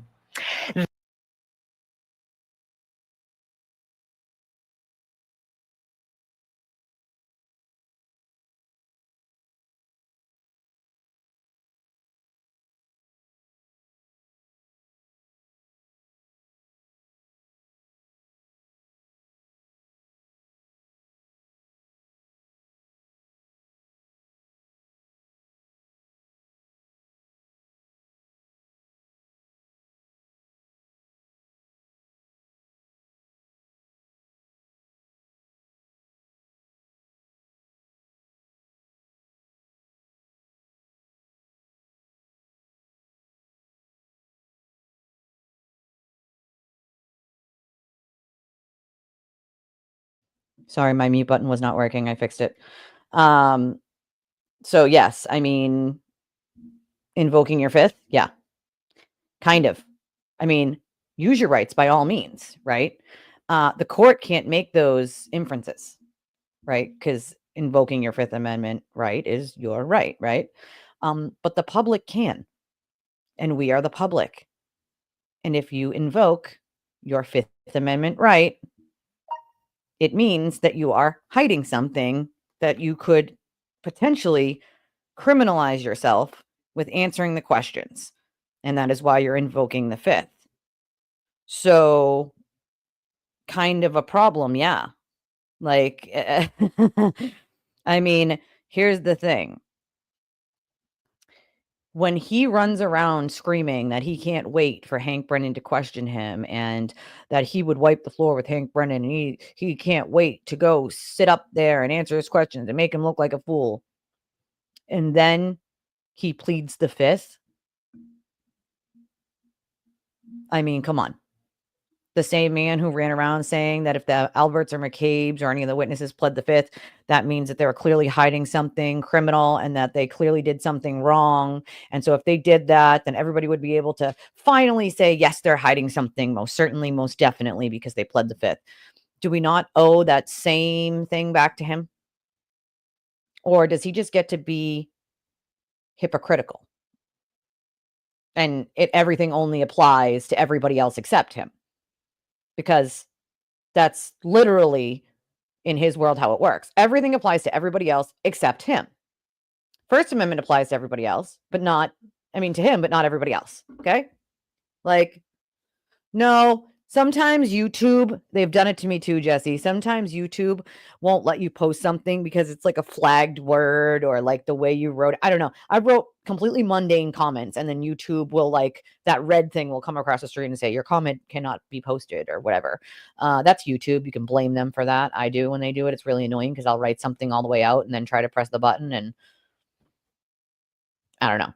So it's not us, it's YouTube. So it's YouTube. What? Well, maybe you want to tell that to the man who runs around telling everybody they're criminals who have never been convicted. You realize that he pulls up people's records of things that are dismissed and then calls them criminals, right? You realize that, right? The man is a fucking criminal. And I can say that because he has committed crimes that I know of to be a fact. So that's my opinion, that he is a criminal. So I don't need for him to be convicted. Yes, that innocent until proven guilty in a court of law. This is not a court of law. The man is a disgusting human. And if you want to shill for someone like that, that's up to you. But I promise you, when his trial comes, if you're not disgusted at that point, at what you see, then you need just as much help as he does. Like, yeah, see, I don't know. It shouldn't be doing that, Jess. But again, it depends on the wording with YouTube. Like if you use a certain word or a certain phrase, I don't know that YouTube has like flagged for whatever reason, it won't post. Or if you try to do it too fast, if you try to post one right after the other too fast, it thinks you're spamming, so it'll stop you. And that's another thing. Ashley has actual real life proof. That's how she won her case. Just saying, just throwing it out there. Also, the man had a restraining order on him because of his criminal actions. So that also happened. He's not a good person. He's a terrible human being. And the things that he has done to people in private and in public are deplorable. Many of his victims have come to me with evidence showing the threats that he implores to them. You don't do this, this, and this, or I'll blog about you. You don't do this, this, and this, and you stop talking publicly about me, or I'm going to make you Turtle Boy famous. I don't know anybody, even people who are FKR, who support his behavior and the shit he does. And to sit there and try to defend him, you're literally defending the indefensible at this point. Like, what are you defending? The man is a disinformation machine. He told everybody the taillight was on top of the snow. It wasn't. Imagine that, huh? He told everybody about 100 different things that were not true. And guess where he got that information? Karen herself. So what's that tell you? That she threw out a bunch of information that wasn't true. It was debunked and he never talks about it again. Isn't that the funny part? Where if it's debunked, he just never talks about it again. He doesn't correct the information and say, you know what, guys, this was wrong and I apologize, but this is what I thought to be true at the time. And it's not. But no, it can't be the swearing. Can't be that. We have like 3 blocked like phrases or words, but they're mostly FKR like phrases and words. So, but that's about it. Other than that, it's YouTube. Can't be swearing though, because I do that. Abbreviate FKN, you know, fucking. I try not to swear too much, you know, because some people don't appreciate it. But you know, F-bombs are warranted once in a while. You know, they are. Once in a while, they are warranted. Like, show it on my chat, but not on my TV. Oh, you might be on top chat, Jesse. You got to click on the chat and it's automatically set to top chat. So you have to click on the thing and click it to say all. I do that every time I get on anybody's live, like Kevin's or anything. I immediately go to the chat and click it from from top chat to all. Because then it'll show you all the comments. If you're on top chat, it'll only show you the top comments that it thinks are top comments instead of all the comments, you know? Oh yeah, I've seen all the evidence. And not just from her, but from many other victims. People seem to forget this. Many other victims. And it's deplorable. It's disgusting. Like the amount of things that this man continues to do, even right now, with all of the orders that he has to this day, he is still threatening people privately, in text, in actual messages. Like, people are like, I don't believe he would ever be that stupid. Well, believe it, because he is. He thinks he's untouchable. He thinks nothing will ever happen to him because he's done it to so many people and nothing's ever happened. So he thinks he can just keep doing it. It's not normal. Like, no, we would not block you. We know that I know, at least I do, that you actually do want information, that you're not here to just troll. That we have quite a few. Jesse came here, right? Jesse came here around the same time as you, Tracy, to watch, and has stayed with us ever since.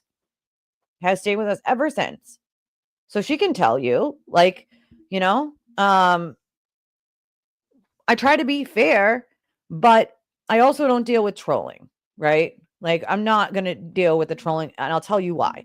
I have a short fuse for it because I've been dealing with harassment from FKR since 2023, all right? So I have a short distance for dealing with it, and a lot of the times they'll come in here and pretend like they actually want information, and then they get in 4 or 5 comments and then just go full blown insult machine, and I won't put up with it. I'm not going to. Like, you are safe, just as Jesse is safe, like, some people do want just more information, and they're willing to actually listen and look for the pieces of evidence that we're telling them to go look at. Don't take my fucking word for it. Go and look. You don't have to listen to me, dude. Go look. The text stream data shows what time Karen's car backed up, how many feet it backed up, at what percentage. At 75%. She put the acceleration on 75%. Okay. She's not claiming somebody else was in the car. She's not claiming somebody else drove the car. We know that she was drunk, right? They took blood from her at the hospital, and that was long after she had finished drinking. So we know she was drunk. Okay. We know what time she backed up. We know how fast she backed up, and we know how far she backed up. We also know that John's phone seconds later stopped moving forever in the same spot he was found in after 6 a.m. We also know that underneath him was not snow. It was the ground, which tells you that he had stayed in that exact spot since 12:30 whatever and something seconds, because it had just started snowing and sticking to the ground at that point. So again, there's taillight found at the scene. John's hair is found on the bumper. There's touch DNA inside the housing taillight. Okay. And then you have the text stream data. Even if you want to take the taillight out, because people want to claim that someone planted it. Well, they know Proctor didn't plant it because he never went to Fairview that day. So unless someone planted it in front of the entire CERT team, there also would have been no time. We also know it was broken at 5 and 8 in the morning because there are videos and pictures of it broken at 5 and 8 in the morning. We also know that she told somebody before 5 that it was broken. So,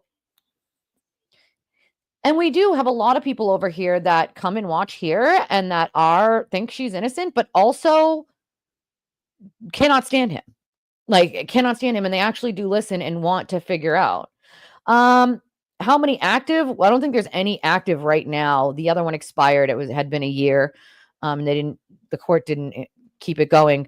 But how many have been applied for? Quite a few.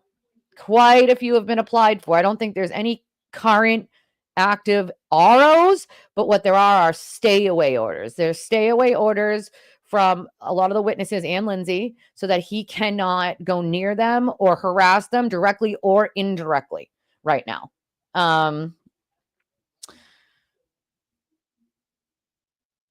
Yeah, Ashley has done interviews and stuff. Like, she did say John was dead at 5 a.m., that he could have been hit by a plow, and it was already setting the stage for what was to come. I do not understand why the cases revolving around the flying monkeys are not being adjudicated first. It seems to me it would make the Karen Reed trial easier for the jurors. I agree with you. And I don't know, you would think that they would start charging some of these people so that this behavior would stop. Yet here we are. Yet here we are in 2025. The trial is upon us on Tuesday with opening statements, and here we are. Once again, I'll state that what I have been told from my sources is that they don't want to do anything during Karen's trial. They don't want to do anything until after her trial is over. They don't want to deal with the mob, the optics, blah, blah, blah. And my opinion is I don't give a fuck about the optics. And excuse me for the F-bomb, but that was warranted there. I don't give a shit. And I'm telling you, the victims don't give a shit. The many, many victims of Karen and Aiden do not care about what the hell optics look like because they're still being harassed into oblivion. And that includes myself. It's a daily basis thing. I am harassed on a daily basis still since 2023. Okay. Nobody cares what the optics look like. If I committed a crime, I would be arrested. I would be sitting in a prison cell. If any of you committed a crime, you would be arrested. You would be sitting in a prison cell. You would see a judge. You probably wouldn't get bail. Why would anything else apply to anyone else? It should apply the same across the board. I believe, though, that because he has thought he has gotten away with it at this point, that because he thinks he's gotten away with it and he's got a little more bold, he keeps using that rope that they give him. And unfortunately for him, that is not going to end well. So he can cry and bitch and whine all he wants, but if they drop 10 indictments on him at once or 15 new charges and a few indictments, what's he going to do then? He's already facing over 120 years in prison with the charges he has alone. They're all felonies. Life plus life, basically. The man's in his 40s, okay? Even if they dropped every charge except 2 and you gave him the minimum or you gave him like a middle ground in that would still be 10 years for 2 charges, you know? If they dropped all of them but 4 and gave him a middle ground, it would still be 20 years in jail. 20 years in prison for 4 charges if they just gave him the middle, not the maximum, but the minimum, the middle ground of it. Like for 4 charges would be about 20 or so years. So at 40 something years old, you'd be almost 70 by the time you get out. You'd be 60 something, right? Like she very well could have went back, and I am dying to know with that text stream data if they know if she went back or not. Did John's phone reconnect to the Bluetooth at some point after it had disconnected from it? Did that happen? Like that is one of the biggest questions I have, you know, is did she go back? I obviously have no idea if she did, but it would, you know, it would stand to say that if she did, that's a pretty good nail in the coffin. Although I already think with all of the evidence that they have, it's, you know, here's the thing. Even some people who think that she should be let free because they didn't like the investigation, they ultimately say that they don't believe the conspiracy. This dog bite everyone in the house in on it conspiracy, they're not buying that either. A lot of them say that they think that she just accidentally hit him. The problem with the fact that she might have you know, in the very beginning, I thought maybe that was a possibility too, except she backed up at 24.2 or 3 miles per hour. If it's an accident, right, and you're not meaning to do it, you certainly don't back up that fast. And nobody backing up that fast is doing so if they're not very, very angry. Have you ever seen somebody super happy or calm back up that fast? Or even, you know, peel out that fast if they're happy? No, usually that's people who are angry, upset, right? And we know she was pissed and we know that she was fighting with John. So I can't say it's an accident if she backed up at 24 miles an hour, 60 feet. That's not an accident. That's very well on purpose. Like, so whether she was drunk enough to know or not, she clearly realized it at some point, you know?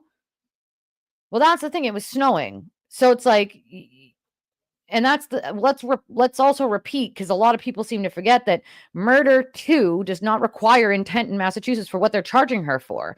Murder 2, they only need to prove that she backed up and DUI'd at night in the snow and that could have caused bodily harm or death, that it was reckless. And it was extremely reckless, right? Like they don't need to prove intent. I don't know. A lot of these out-of-state law tubers keep talking about intent. No intent is required for what she's being charged with in the state of Massachusetts. And if they did 10 seconds of research in Massachusetts general laws, they would have seen that. but they don't bother. They're too busy reading every super chat they get to actually pay attention to anything else.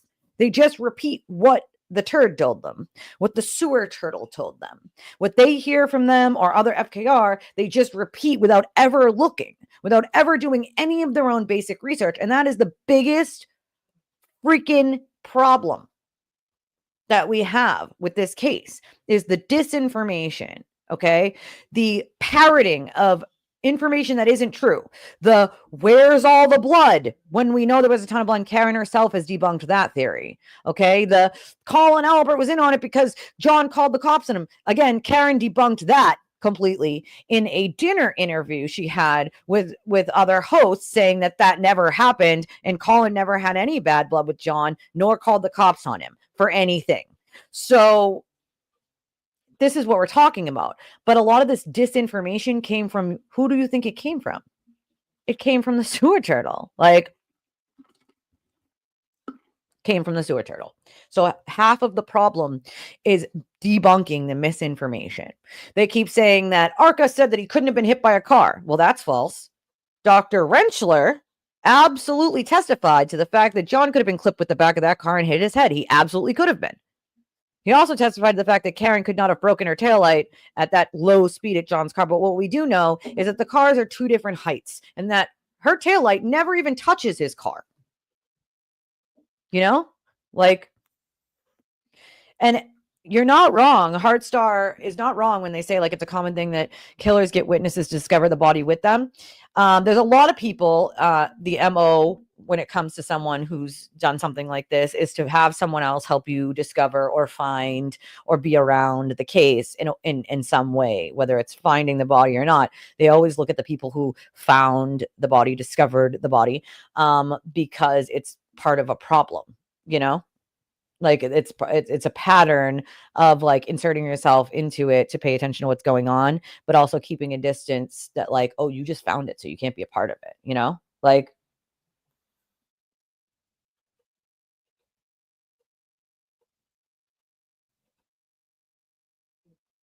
Yeah, well, that's the other thing. We don't need to know her mind to find intent, but we also don't need intent for M to, we don't. There's no intent required for what she's being charged with here in Mass. We can use any reasonable person would have known that reversing at 20 miles an hour in the dark in a snowstorm is reckless disregard for human life. Oh, fingers crossed for you, Ash. I know that. Oh, damn it. I wanted to go to that thing today too. Damn it. We were talking about that yesterday and I totally forgot about it until right now. Well, that's the problem. They only parrot what they're told. They don't exactly go and actually look to see, and that's part of the issue is if you don't ever go and look and check some of this information, then you kind of just repeat disinformation over and over and over. And that's a problem, That is a huge problem. I think 5. I think 5. As far as I know, it's 5. We have a $20 donation. I'm not going to read the person's name because it's a government name, which is their regular name, not their screen name. But it says, "You are a power of example." Bunny B. Oh, thank you, Bunny B. I appreciate you. It was in the. I just realized that your little screen name there is in the message. I appreciate you. Thank you so much, Bunny B. I appreciate anybody who donates to the channel. Actually, funny enough, you guys, Friday is actually my slowest day for donations. Does that surprise you? I know technically Friday would be most people's paydays, if not Thursday, but Friday is actually my very slowest day for donations on the channel. Don't ask me why. I have no idea, but it is. But if you would like to donate to the channel, or you could just hit the like button. But if you'd like to donate to the channel, you can do so this way: Cash App, Venmo, PayPal. That's the only way I have that you can contribute to the channel right now. Unfortunately, we're working on getting the monetization back. YouTube's just extremely slow, so I have to wait on them at this point.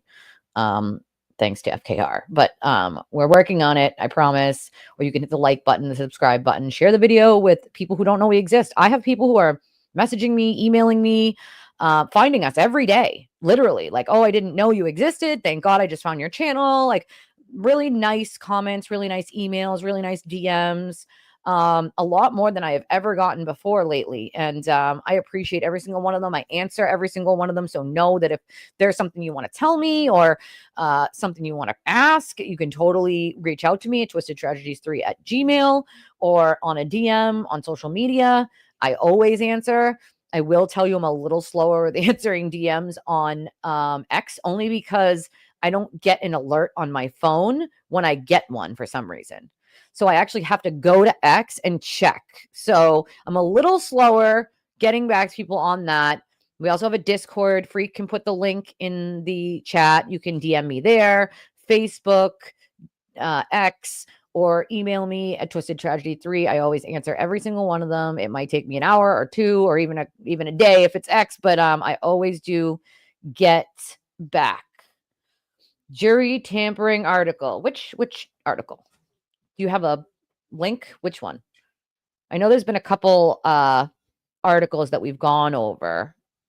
Is there a new article that I missed? I was in bed early last night, guys. I was in bed by like 9. I was tired.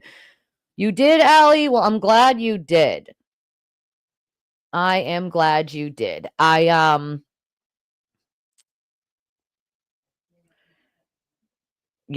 See that? Yeah, I mean, and Ashley's such a good person. It's really sad. There's the Discord link in the chat. People have great conversations there too. Memes. We can do voice chats there. We can do watch parties there to watch something together. We can do all sorts of stuff.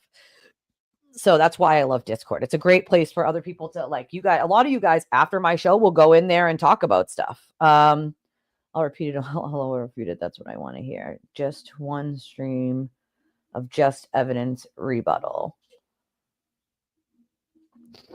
Well, there's so much evidence. I think that's part of the problem, right? Is there's so many little things to go over in the case. Like, for instance, we've gone over the taillight a lot. We've gone over the text stream data. We've gone over John's phone, stopping in that spot and not being found until he's found at 6 a.m, never moving from there. We know that they do the whole, well, he was walking up and down stairs. We know from the data that at the time that he supposedly would have been walking up and down stairs, they hadn't even arrived outside Fairview yet, per John's Waze on his phone, which is the directions app. It's like Google Maps where it gives you directions to where you're going. And so we know what time they arrived out front of Fairview. Okay. And the steps would have been before, when he was still driving in the car with Karen, before they ever arrived outside of Fairview. I will also say that my phone likes to say that I am walking up and down stairs when I am walking up and down my street. And I think that it's because my street has like an incline. But we do know that a pedometer and a phone like that can do that. If you've ever played like Pokemon Go, you can watch your little avatar move from like here to zip over here if you lose like GPS signal real quick. So all sorts of stuff like that can happen. But we know that he was not walking up and down stairs because that's when he was still in the vehicle. So we also know that Richard Green did not know how to read the data from Celebrite. We know that Celebrite themselves debunked what Richard Green has said about the data, the Google search, and the deleted calls. He claimed there were deleted things that Jen McCabe deleted. As Celebrite explained, and also as Jessica Hyde explained in the last trial, and if you guys haven't seen that, those are two really good experts to go and watch. See, I have him blocked just because he's so vile. Does anybody know where it came from? Like, was it the Globe? Was it like, where it was? Thank you, Rhonda. I just, I try to be fair, right? I try very hard to be fair. I want to answer the questions that FKR has. But I also will not put up with trolling because it's happened so many times. I'm very protective of my viewers. They are like a community to me. I will answer anyone, literally anyone, FKR or not. If you have a question, I will answer it. Okay. I am never for turning someone away who asks for help or who just needs a friend or someone to listen to them. I believe it takes a village, like my grandmother used to say. There's a reason for that saying, and nobody can do it alone. No one. And no one should have to do it alone. And I don't care if it's something very outside of this case, anxiety, panic. I have CPTSD myself from abuse as a kid and a young adult. I know what that's like to live with. There are many things where people should never try to go at it alone, you know? And if you need someone, it doesn't even have to be me. There are plenty of amazing people here who are all ears when it comes to someone needing someone to reach out and just listen to them. Or even if they just want to talk about something non-related to anything, to just laugh and get their mind off of something. Like, we are always here. We'll never turn someone away. He was talking about one of the jurors that was kicked off. Oh, this is the juror that he doxed, right? Well, that's the thing. Yes, Ian Whiffen. Ian Whiffen is the Celebrite head guy. Literally. He has made his own software, but he's the Celebrite head guy. Like, Richard Green was not certified. I didn't know at the time, but was not certified in Celebrite. So he didn't know how to read the data. He also reached out to Ian Whiffen and made a phone call to help him read the data. Problem with that is he never, like, Ian Whiffen called him back and he never returned Ian Whiffen's call. Okay. So if he had returned the call, he would have known that what he was reading and the way he was reading it was incorrect. You cannot use a DB wall file as a timestamp for a Google search. It can be used as a time for when someone opened a tab or closed a tab or moved a tab, but it's not a timestamp for a Google search. It's just not. So the problem with that is Richard Green was reading that incorrectly, and he was also reading things that were deleted by the phone, not necessarily deleted off the phone, but put into the background of the data as user deleted, when nothing had been user deleted, as Ian Whiffen said. Nothing on Jen McCabe's phone was user deleted. The phone, for instance, and this is how I explain it to people, say your phone only holds 100 calls in the call log, right? You can only scroll so far before it stops. Every phone is different on how many it holds, right? Say 100. Let's just use 100, for example. Say your phone uses 100 calls. When someone makes that 101st call, what do you think happens to the last one? The last one, the phone takes and deletes from that screen. It still puts it into the data, into the phone in the background, but it deletes it off that screen to make room for the newest call. Okay. That is what Richard Green was reading, but he was reading it as if Jen deleted it. When reality was, it was the phone deleting it and putting it into the background, still in the data, to make room for something else. So that was the problem, is he was reading things as deleted that weren't deleted by the user, but that were deleted by the phone to put into the background to make room for other things. And then he was saying that the 2:27 a.m. was the Google search, when in reality, it was the time that she was looking at Hockamock Sports on a tab. And the funny part about that is around 2:27 a.m., Jen McCabe was wearing her Apple Watch, okay, which showed her heart rate being the lowest it was the entire day around that time. So you would think if somebody was Googling house long to die in cold and knew someone was on their front lawn, their heart rate certainly would not be the lowest it was at the entire day. You know what I'm saying? You know, that's the problem, is they never charge with perjury in Mass. In most states, not just Mass, but in most states, they almost never charge with perjury, you know? But it does. It costs the state more time and money. And I don't care if you're on the FKR side or the she's guilty side. Do not lie to get onto a jury. Don't. Do not do it. Do not waste the court's time. Do not waste your time. Like, if you know about this case and you have an opinion, tell the court that. Get the hell out of there. You're clearly not going to be a juror. Like, do not lie to get onto the jury, dude.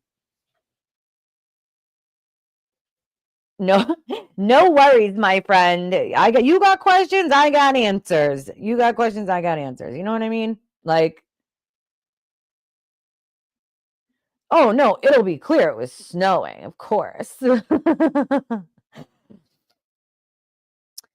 know, that's the funny part, where they're like, well, no, there was snow underneath him. No, there wasn't snow underneath him. There was ground underneath him. And trial 2 will be done differently, because as we know, Lally's not doing it. I mean, he is, but he's not doing it himself this time with Jess McLaughlin. Hank Brennan is the special prosecutor, and he's got a different style than Lally does, you know? You got questions, my friend? I got answers. Hopefully. And again, these are all things you can go and look at yourself. You don't have to listen to me. You don't have to believe me. You can go and look at the documents or the testimony yourself, you know? Well, that's the thing. It's funny because when I ever ask anybody who's FKR the question about the car, right? A question about why John's phone stops moving forever. At the same time as John's as she backs up. Then yeah, I mean, I never get an answer, of course. Like, yes, phone moves stuff around from recent to history, for instance, and that move delete it from one file and inserts it into another. That's I mean, he's the tech guy, so he can explain it to you in like the techie way. But the only way I could, good morning, Penny, my friend. The only way that I can explain it to you guys is it literally puts it into the background, you know, like. So it's not deleted by the user, it's deleted by the phone. And Richard Green was reading it as if it was deleted by the user. And I mean, he even had to get on the stand and apologize to hurting other people by reading it incorrectly. And that is a problem. That is a serious, serious problem. There's no reason that he shouldn't have called Ian Whiffen back, other than if you wanted to stay with your, theory that, it was all a conspiracy. Why didn't he call Ian Whiffen back and learn how to read it, you know?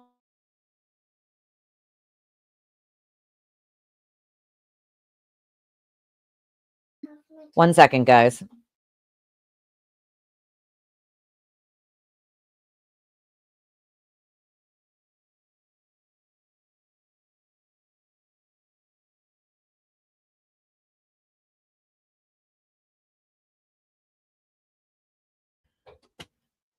I like Lally too, but there were some mistakes he made, and I had some criticisms for trial one for sure when we were doing it. So I mean, I will give the criticism to anybody it belongs to, including the judge. I've given her quite a few. And Lally, there were some questions I thought that he should have asked and didn't on cross, which was kind of weird. And like some presentation issues that I thought, I mean, here's the thing. Why is this the only jury on planet Earth that thought they needed to convict on all three charges? Why is it every other jury that's ever been in that courthouse knew how to figure out how to charge with a lesser and included or the standard ones? You know what I mean? Like, why is this the only jury that magically couldn't figure it out? I just don't buy that. I don't buy that they didn't know. I just don't. It just doesn't make sense. Like, if they were confused, why didn't they ask the judge? Because in the notes that they sent, does not sound like they're confused. And this is why after a jury is released, you're not allowed to like ask them what was in deliberations and why nothing they say afterwards can really be used, because the problem is after you are released from the jury now and not sequestered, now you are under influence of looking at the case and looking at all this shit. And if you swayed after you got off the jury and realized that, like, oh shit, if they find out that you thought she was guilty, they might like dox you, harass you, whatever. Quickly, I'm going to need to say that I thought she wasn't guilty, get on these channels and get on these people's good side so they leave me alone. Like, I fully believe that's what Victoria George and this Ronnie guy did, is they realized that if they were ever found out as people who thought she might be guilty, that they would be harassed into oblivion. So they needed to get on the opposite side of this. And I also think for both of them a little bit, they needed the attention or wanted the attention, because it's very clear to me, especially with Ronnie and Victoria George, that they wanted the attention. Those notes that were sent to the judge were very clear. They could not come to a decision on any of the charges. Okay. They could have at any point sent a letter or a note to the judge saying, Your Honor, can we do lesser included? You don't think they asked the foreman, who was a former law enforcement? I mean, come on. They didn't ask the foreman, like, hey, do you think we can do lesser included? They didn't all talk about that. Of course they talked about it. And the guy who was a law enforcement officer absolutely would have known, like, yeah, no, of course we can. So it just doesn't make sense. What he's saying does not add up. You know what I mean? Well, yeah, I wouldn't have wanted to be there either, to be honest, if I was him.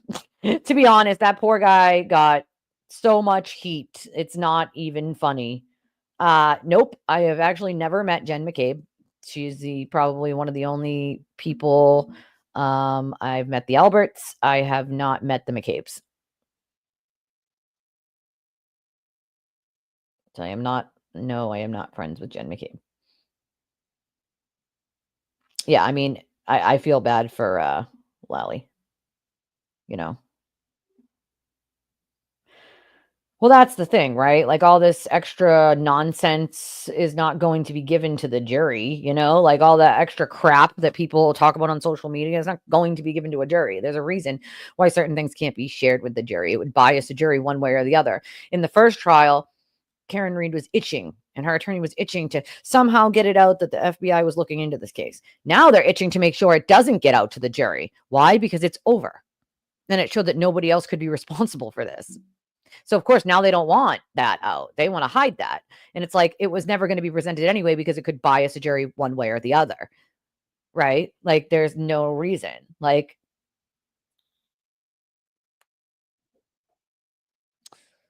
testimony about oh crap. I scrolled too fast. Damn it.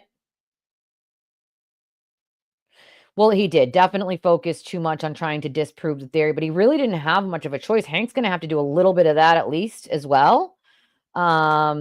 She did leave them outside while she tried to brick her phone the second time they came to get the phones. You know, we know that. But he kind of had to, unfortunately, because of this vast conspiracy. He had no choice but to kind of debunk a little bit of it anyway. Like, I think he did too much, like you said, too much of the debunking. And Hank's going to have to do a little bit of it too. And you're not going to hear testimony about that, Penny, because it's not relevant. It's not relevant. They went to get that phone for like witness intimidation, I believe, purposes. So you're not going to hear about that in this because it doesn't really apply to this trial.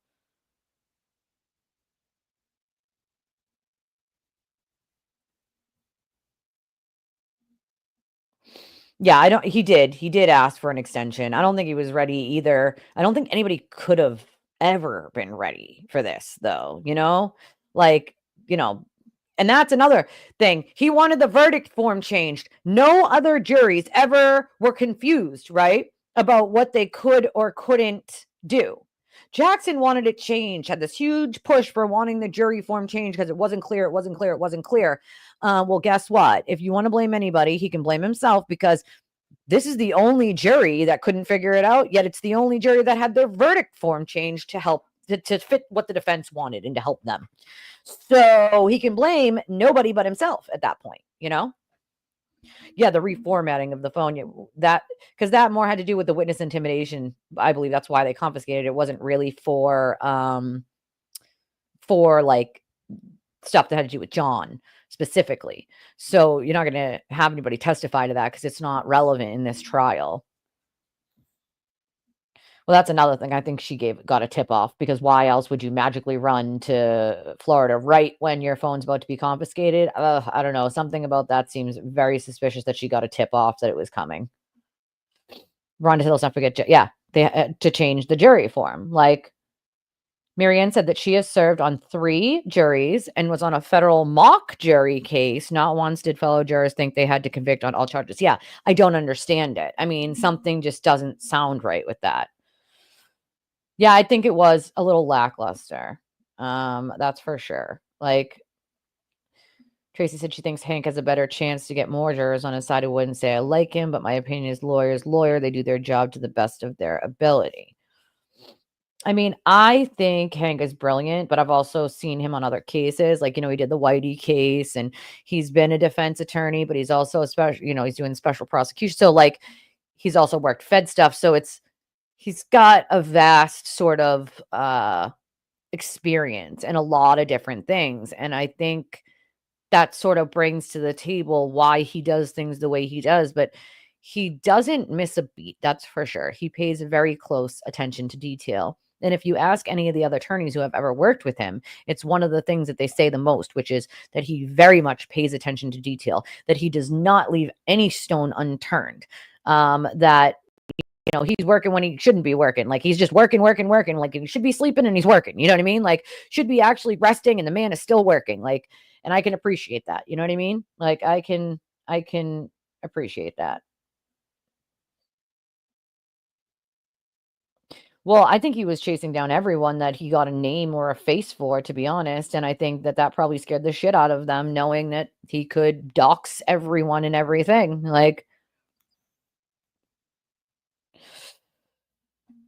I'd have to remember where it is. God, there's so much pieces of information. I'd have to remember where it is, but her bricking her phone, she left the cops outside. I don't know if it was, I can't remember if it was 45 minutes, 30 minutes, 20 minutes, whatever it was, but she left them outside knocking and knocking and knocking. And they, while she tried to factory like reset, like brick the entire thing basically, or reformat, whatever she tried to do to it, like so that it would have no information on it. And that is because they tried to, get like the information off her phone she didn't want them to have, especially when it comes to the sewer turtle. And that's because of the witness intimidation, and they were going for a grand jury on witness intimidation charges. So they got a warrant to get the phones again. And that's the other thing, that the witnesses all handed their phones over mostly until they started harassing Jen McCabe, and then they thought better of just handing over anything else. Like, okay, cool, we'll get a warrant then, because I'm not going to be harassed and doxxed into oblivion. And especially after what happened with Lindsay's phone, no offense, but I wouldn't trust law enforcement with my phone after what they did with Lindsay's phone. 15 years of her life on that phone, and they didn't redact a single thing. Everything was handed over to her abuser. That no, I wouldn't trust them with a 10-foot pole. No offense. Like, I'm not saying like the cops are corrupt, but like something happened there where someone didn't do their due diligence. And in turn, her and her minor children have been harassed into oblivion, and her information disseminated to the world, not just her information, but information of her children's fathers and all of that stuff. Like all of it. Like, just wondering why you're so interested on how many of the Alberts I've met. I mean, I'm just asking because it seems kind of strange to need to know exactly which one of the Alberts I know and don't know. Let's put it this way. I know a few of them, and they're not what people on the FKR side try to make them out to be. That's for sure. As a matter of fact, they're quite the opposite. Yeah, I believe it's not, I don't think it's written on the search warrant, but oh God, I can't remember. Was it Proctor or Buchanan? May have been in text messages and Proctor's text message. I'm trying to remember exactly where the information was. Ugh, it's somewhere. I have to figure out exactly. I have ways of figuring out where it is with transcripts and stuff. Doesn't always work, but let me see if I can pull it for you, Tracy, and get it to you. Probably won't be today. If I find it, it'll probably be between today and tomorrow, but I will find it for you so that you can read it yourself. Yeah, he was definitely in defense a lot. Your mom? Tell your mom to watch us. She can ask questions. Tell her, figure out how to work the chat. Have your mom work the chat. Yeah, Victoria wasn't in deliberations. She was just an alternate. Instigators confusing the other jurors of those instructions. Well, that's the thing. She wasn't in the room. She was an alternate. So, I mean, she shouldn't have been talking about it before they entered that room. If she was, that she should have been reported. But she wasn't a juror who was deliberating. She was an alternate juror, and she was pissed off that she was an alternate. Wait, I'm behind in the comments. So wait, what's on different pages? Sorry, I'm like behind in the comments. That's my bad. I used to have a white lab that was nicknamed Whitey Bulger. That's so funny. Were the alternates not talking to each other? They're not supposed to. They're not supposed to talk about the case until they get into that deliberation room. She's the one who, remember, decided that she was going to turn in another juror for talking about it before they went into, like, asking a pretty mundane question or saying something pretty mundane, that she wanted that juror kicked off, and that juror got kicked off because Victoria George took it upon herself to like turn that poor lady in, or guy or whoever, for something. So weird, but whatever. Like, I mean, whatever floats your boat, lady. It's just sad, it's pretty sad. Yeah, they should not be talking to each other until deliberations. That should not be happening. Well, that's the thing though. Like, when they go back to the like butt dials, like Karen made her own butt dials that night. You know what I mean? So it's like, I don't find butt dials to really be much. And a lot of the stuff that like FKR and the sewer turtle used as something nefarious was actually something very not nefarious and has an actual real explanation to it. Like where Brian Higgins lives, there's no trash pickup. And I have a friend, a really, really close friend that I've known like forever, my entire life, whose dad was a vet and lived in that same town. And there's no trash pickup. And we used to take her dad's car, which we called the boat. The thing was huge because it was old caddy and it was like huge. We used to call it the boat. And we would take the trash and put it in the boat's trunk and bring it down because he had a veteran sticker and a way to get in. And they knew obviously his daughter. So we were able to get into the base there and dump the trash because there was no trash pickup. So, you know, going to the dump, they only have certain hours. You can only do certain things. So we used to just take the trash, boop, dump it over in the dumpsters over there on base and call it a day.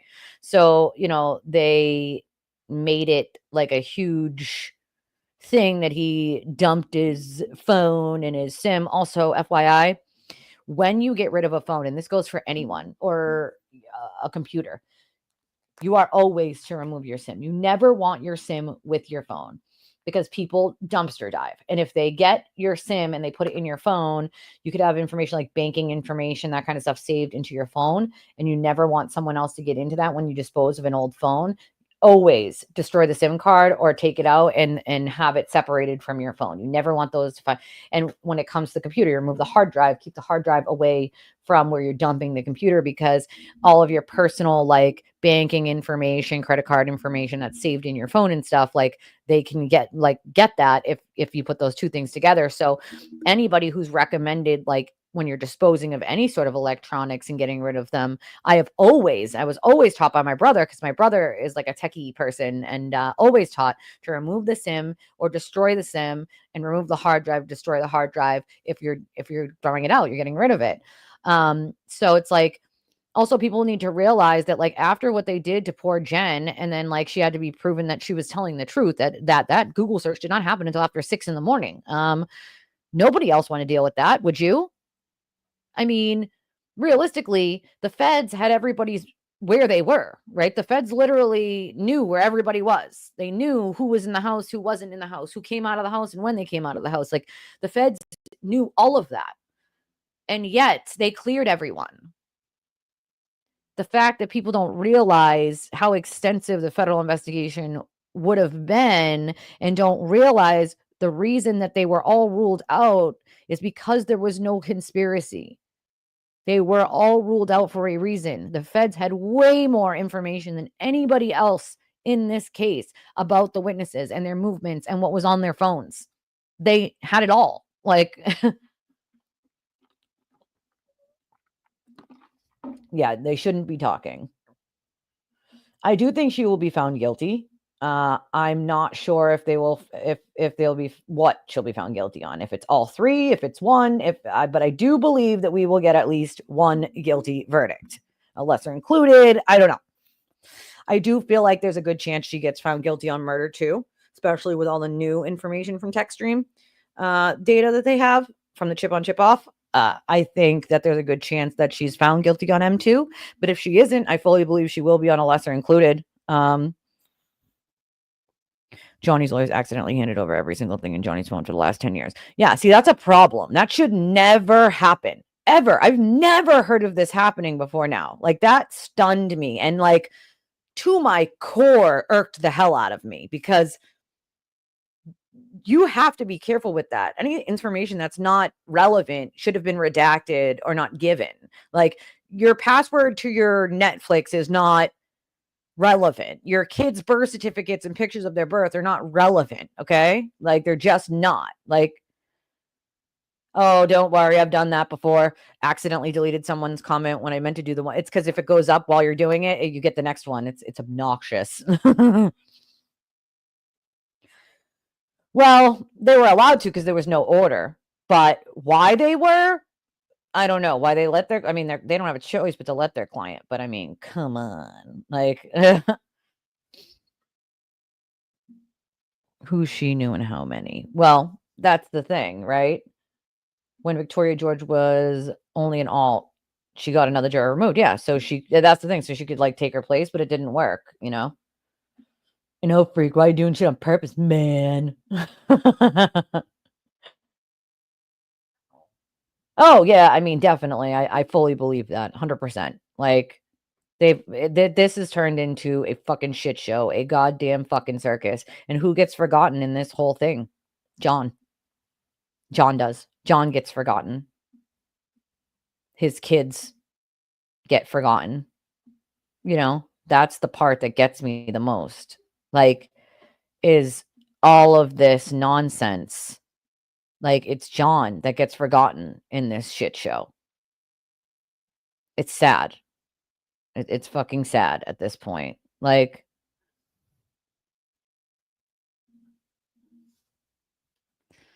oh man. So this lady says, is it safe to assume the Commonwealth won't claim Karen Reed killed John O'Keefe in their opening without having established a viable basis for the claim first? And the person says, of course it isn't. So the wonderful Michael Collins, who is an attorney here in Massachusetts and not a YouTube attorney, says, LOL, what? That's literally the basis for the indictments. That she, while operating a motor vehicle intoxicated, struck and killed JOK. Do you not understand the purpose of opening statements and what is and isn't permissible? No, and that's the problem, is they don't. Most people have no idea how this works at all. Like, at all. It's insane to me. Absolutely insane. Like, that they have no actual idea how some of this shit works. Like,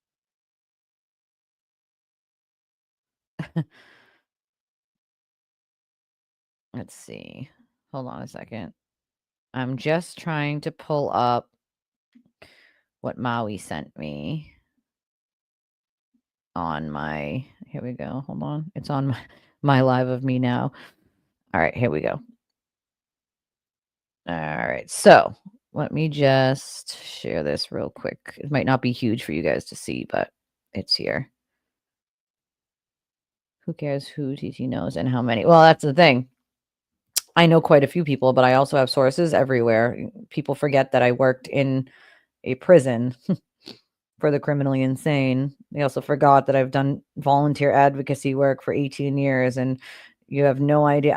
I've literally testified on the Hill Beacon like a bunch of times. Like, you know what I mean? Like, I've met a lot of lawmakers. Like, I have done a lot of work with different nonprofits and entities. Like, a lot of the like Greater Boston Legal Services, South Coast Legal Services, even the one in Western Mass during the pandemic. So, I mean, I have a shirt that I bought a while ago and it says, keep underestimating me, that'll be fun. I also have one that I bought that says, this is it's like a shape of a pill and says, I just took 500 milligrams of fuckitol. Excuse my French, but it's a funny shirt. I have quite a few funny shirts for trial. But I'm still waiting on my Justice for John sweatshirt that should be here by Monday, it says. I was hoping it should have already been here. I picked the option of it being here faster. And it says like 3 to 5 business days or something, but it's definitely not 3 to 5 business days if it's not going to be here till Monday. So let's see.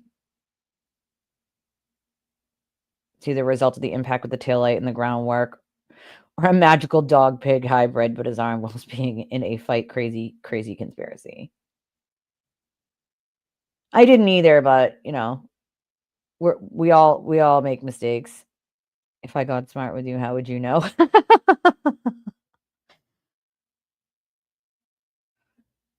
Is Josh Levy going to have to answer for the actual? You know what, DJ? That's a damn good fucking question. Yeah, the running straight to his body, that's definitely was a red flag for me too. When the first responders couldn't even see him when they were standing with him, they couldn't even see him from the road. So like her going right to that pile of snow and nobody else realizing he was there, like that was a huge red flag for me. Like, and yeah, why didn't she call 911 if she thought he was hit by a plow? Why are you calling a bunch of other people? Like, you know what I mean? That just doesn't make sense. All right, I can't make this any bigger. I wish that I could, but Maybe I can make it a smidge. Let me see. It might be too big though. So it says Commonwealth's motion regarding defense's opening statement. The Commonwealth moves for an order that defense counsel refrain from claiming in their opening statement that any of the victim's injuries were caused by any person or animal that was inside the home of 34 Fairview Road. Based on the defense's request to show the abrasions to the victim's arm in opening statements, the Commonwealth notes that the court has ruled the defense is precluded from mentioning any reference to third-party culprit claims prior to establishing a viable basis supported by admissible evidence, and any mention of third-party culprit claims relative to the abrasions would be improper. Hank is 100% right. They're still not allowed to do third-party culprit unless they can actually establish a third-party culprit with actual evidence, which we know that they cannot. So the problem with that is they're never going to be able to use third-party culprit because they don't have. And then the last one, the first thing they did was, it's a conspiracy. Remember, this is what Yannetti claimed right away. And Hank Brennan is stopping them from sort of doing that right now by saying, like, no, in your opening statement, you're not going to be using his arm and saying, oh, it was a giant conspiracy and everybody in the house did it and a dog. No, you don't get to do that until you establish a third-party culprit with actual evidence. And they're never going to get there with that. Like,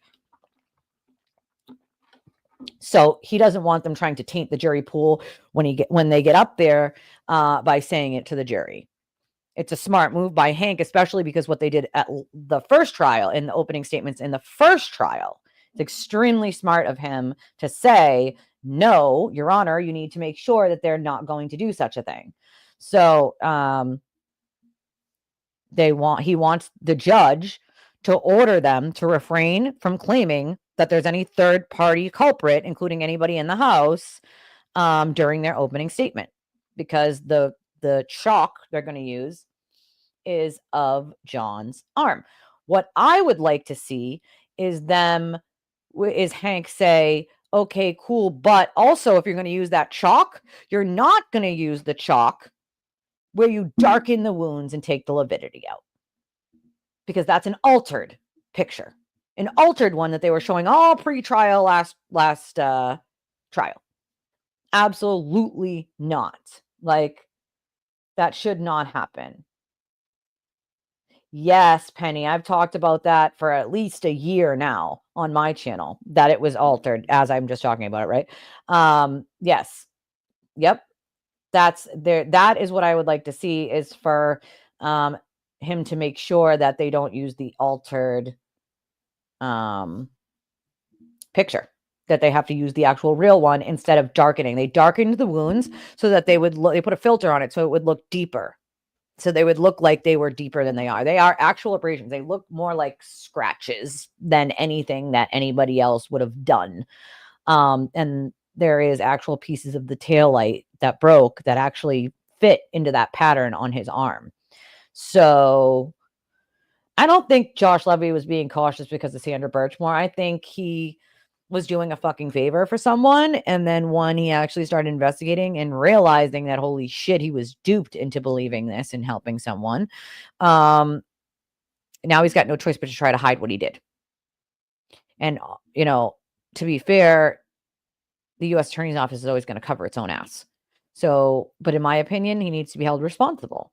And the U.S. Attorney's Office should do better. They allowed him to open this can of worms and these people to be victims. If I were the victims, if I were the witnesses here, I'd be suing the U.S. Attorney's Office. For sure, I would. Because their lives have been destroyed.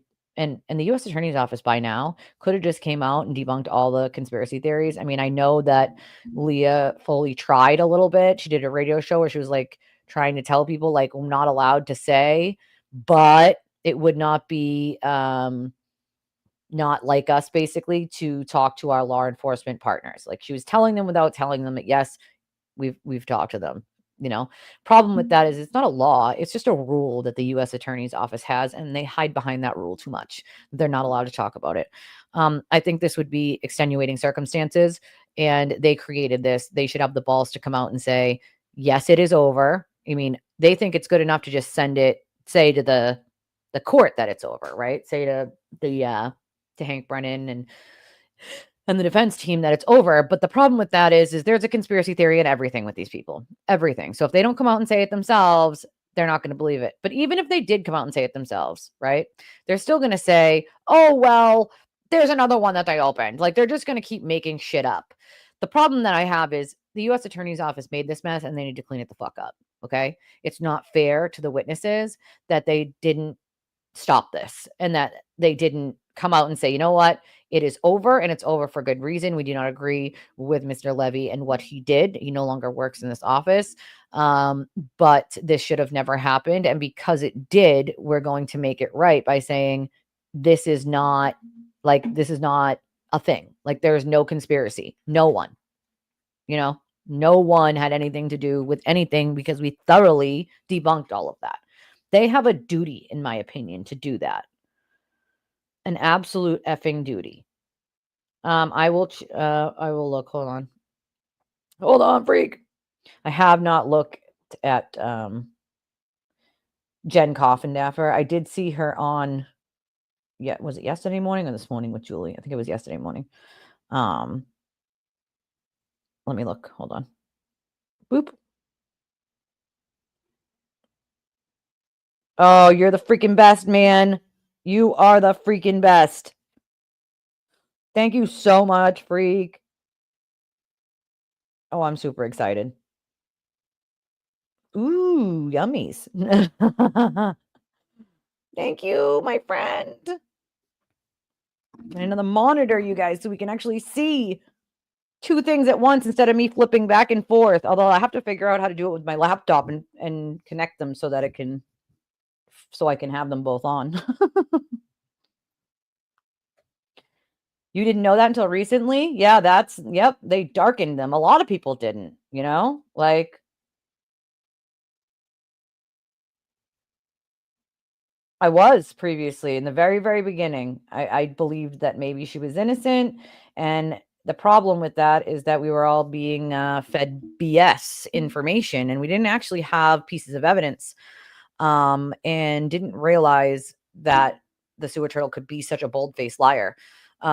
After he was so easily able to lie about me with a straight face to his viewers because he was mad that I didn't lie for him.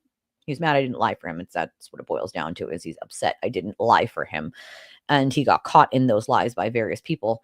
He's mad I didn't lie for him, so he attacked. And during that time, I still believed she would be innocent until I got, and this is after he attacked me, I got like a whole boatload of evidence from a source of mine, things that like other people didn't know about. And I started looking at it and I was like, holy shit, I need to go start from scratch here.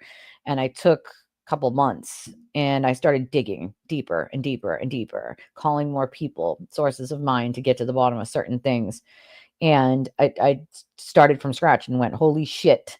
Not only were a bunch of the things we were fed just bold-faced lies, okay? This stuff proves that without a shadow of a doubt, she's definitely guilty. Like, and so I had to reassess at that point, right? I could come back here and scream FKR and get endless donations from FKR. Or I could come back here and say I was wrong and take the heat, take the harassment, take the heat, take the hit monetarily, which I knew was going to happen. And I'm not a huge channel. I'm a small channel. I don't have 1 million subscribers, and I'm not rich, right? Like, I'm a poor person. So that money does make a difference, but I had to choose one or the other, right? My integrity, or was I just going to say what was popular so that I could use that money that I needed? And I wouldn't be able to sleep with myself at night if I just lied to my audience. That's not how I roll. It's never been. I've done volunteer advocacy work for 18 years. That is something I don't get paid for, but I've never turned somebody away from helping them. And the thought of sitting here and knowingly lying just for money just doesn't sit right with me. There's a reason why I don't use certain tactics that other YouTubers use, like ignoring people's comments until they send a donation for me to read it. I think it's a little bit slimy. It seems a little tricky. It feels like it would be tricking people. I don't like it, so I don't use those tactics. And I lose out because of it. I do. I monetarily lose out because of it. Friday is one of my slowest days for donations, believe it or not, even though it's technically people's payday. Friday is one of my slowest days on donations. For FKR, every day it's rolling in, you know what I mean? And for me, like, it's more about what was the truth. And the other red flag was when I was talking about the Buchanan DNA and the Proctor DNA that they wanted from them to preclude them from having touched the taillight. I heard that they were trying to stop, like, they didn't want me to talk about it. Karen did not want me to talk about it. I was told that if I cared about her, I wouldn't talk about it. I was already talking about it. I was live as I was talking about it, and I had the information before the public did, so I was bringing it to them from a source. And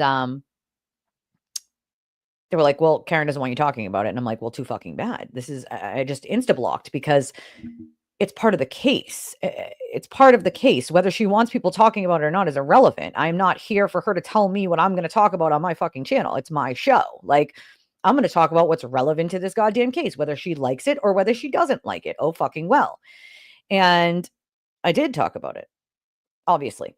And so I blocked that person, and that person sent me another message while I was live to my other social media and said, you're a this, you're a that. You clearly don't have any sources. Like, funny how you're telling somebody they don't have sources while they're literally talking about something that's not public.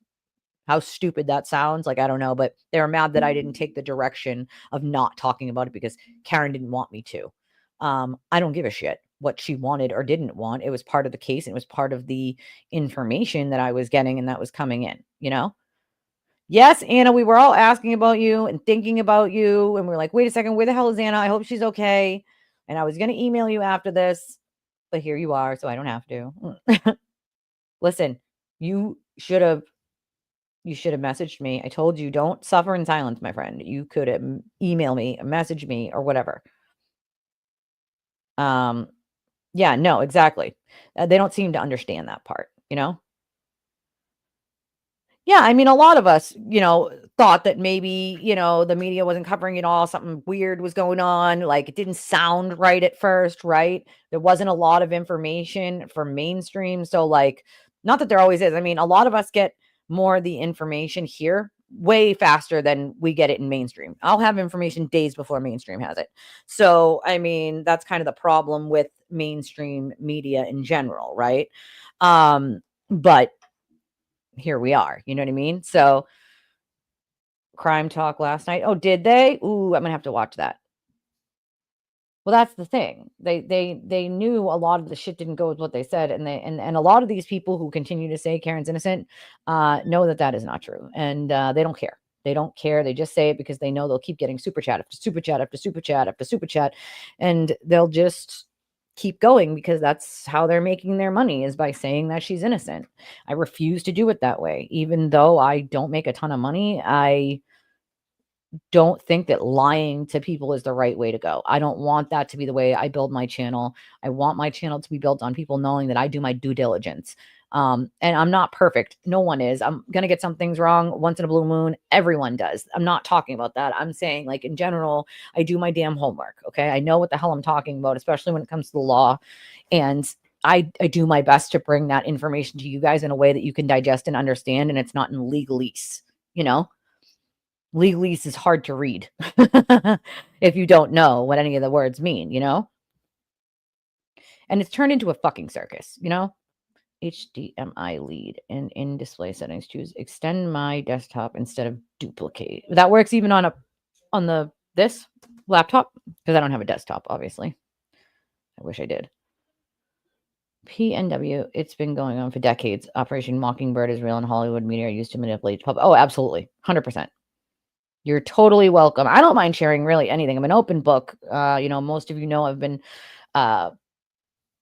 sober 18 years from opiates. I was a very broken person, very young in life. I was in foster care. I was abused in foster care. I was abused by my oldest daughter's father, very young. We had her when I was very young. And she's got lots of medical. She's got a terminal illness, and she's now 20. So we've had her for 20 beautiful years, and I hope it's another 20 more. But there's lots of complications with her disease. And so I do my best to do everything that I can when it comes to making sure that I do my homework. But my life is kind of chaotic, right? Like, I have other children, and I got to worry about my oldest and all of her medical, I have my own medical that I didn't have pre-COVID. I have a lot of medical problems, unfortunately, and we can all thank COVID for that. I have a lot of inflammation in my body. I have myocarditis and tinnitus. Hey, listen, I appreciate you more than you know. That monitor is going to do freaking wonders, dude. Because then when I'm actually watching something with you guys, I can actually see the comments at the same time instead of having to flip between tabs. Like, it's so hard because I only have the one laptop. I don't even have a desktop computer. I don't even have a desk. I need a desk. Like, I don't even have a desk. I'm using a table currently. But it does wonders. And like, Potluck got me these lights, and Aviana got me this pad for my butt so I don't squirm so much because of my chronic pain. I have the green screen Potluck got me. I just haven't opened it out of the box yet because I got to put it up. I haven't decided what I'm going to do with these to be able to do it yet. And so every little bit helps, and I appreciate that stuff more than you guys know. It makes it a better show. The camera, we have better quality camera now. Thank you, Potluck. That was amazing because it's a webcam instead of just the cam on my laptop. So it's much, much better. It does 4K, so HD. Yeah, and that's another thing. We're talking about a person. The suicidal is a person that used a minor child, actually his minor daughter, to like shame her into like lying, basically, like manipulated a minor child, okay, into saying bad things about their parent because that's what he wanted. Like, that's disgusting. And Ashley has a wonderful relationship with her daughter. Like, it just doesn't compute that someone is that mentally ill. He just is. Like,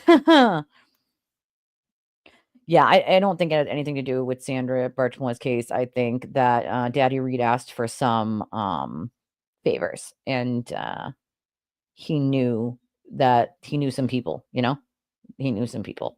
Like, those poor kids too. Like, the fact that they did the interviews and like, no, like, those poor kids, like, never, minor children should never be a part of anything. Like, manipulating children, that's like up beyond belief. Like, congratulations, PMW. That's freaking awesome. Good for you. I love it. I love it. Oh, you can skip that part, PNW. You can hit send anyway. It'll let you send it anyway. It should let you send it anyway. I actually saw that thing for the first time when I was sending my friend money to split pizza a couple months ago. And it was like, you need the last 4 digits of the thing. And I was like, dude, I don't know those off the top of my head. And then there was a button at the bottom that said pay anyway or skip and pay anyway. And I hit that button. I was like, that was stupid. I don't know anybody's number off the top of my head anymore. Thank you, Jezebel. One day, but I feel like I'm almost too old at this point to do it. I'm 38, like, I love it. I freaking love it. Right? I mean, I could use a couple poundages to come off, that's for sure. Nobody should ever be ashamed of where they came from because you don't forget, right? Like, where you came from. You don't forget, right? Like, you just don't. Thank you, PNW wife. I appreciate your $20 donation. Justice for John O'Keefe. Thank you for speaking the truth. That's the comment. Thank you so much. I appreciate your donation. It all goes to good use. It goes to pay the costs. And then after, I usually use whatever's left for like groceries or toilet paper. I got paper towels yesterday, thank God, but I forgot to get toilet paper. That I didn't realize we needed it, but we do. I couldn't stand to use a couple poundages, tell you that much. I have not. Does it work? Does it work? I have not tried that. My ear, nose, and throat doctor said there's really nothing that like gets rid of it, that it might like go up and down over time. He says I haven't lost any actual hearing, which is good. But that there isn't anything that's gonna like make it go away. I use rain sounds at night to sleep because otherwise that's all I can hear is ringing in my ear. So it's hard to sleep. But I use rain sounds on like Amazon or YouTube on black screen. So the screen's black, and then I just listen to thunderstorms and rain sounds, and it sort of drowns out the tinnitus in a way. It's about tones. If I have tones that are too loud, or like whatever, it hurts the tinnitus. You guys know what I'm talking about. The ones that have tinnitus, it's like certain tones. If they're like too pitchy, it sort of hurts my tinnitus.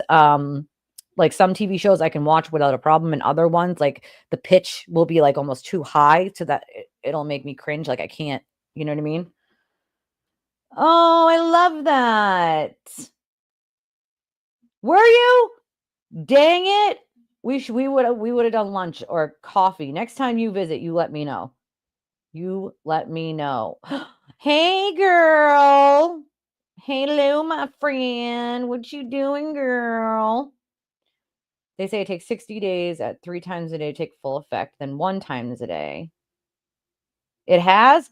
That's good to know, because you know how annoying tinnitus is. Like, oh my God, it's like so distracting and so annoying. And I've just learned like in the last couple months on how to like read and like sort of like ignore it while I'm like reading and focusing, because it was so hard in the beginning to try to focus with the tinnitus ringing in your ear, to focus on anything. Like it was just so hard. Like, and the funny part about it, I was literally, funny enough, in class online for taking the life insurance class to get my life insurance license in Massachusetts when it happened. I was in class, and all of a sudden I got ringing in my ear, and I was like, all right, like, you know how that happens once in a while and it just like goes away after a few seconds, like, except this didn't go away. And then it messed up my like equilibrium. And I kept feeling like I was like rocking on a boat, not necessarily spinning, but like almost off kilter. And when that didn't go away after like a week, I went to the doctor and was like, what the actual F and F is going on here? And they figured out like it was tinnitus. And they did the test, the hearing test on me after that to figure out whether I lost any hearing or anything. But it was weird because I wasn't in any loud places, you know what I mean? Like I worked in a bar for a lot of years, and yes, it was loud there, but I hadn't worked at a bar in years at that point, you know? It was really strange. Like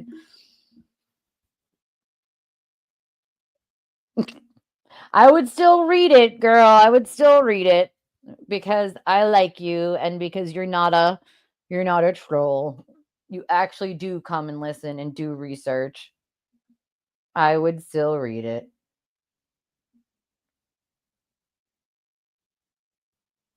Oh, boo. Yeah, the ringing.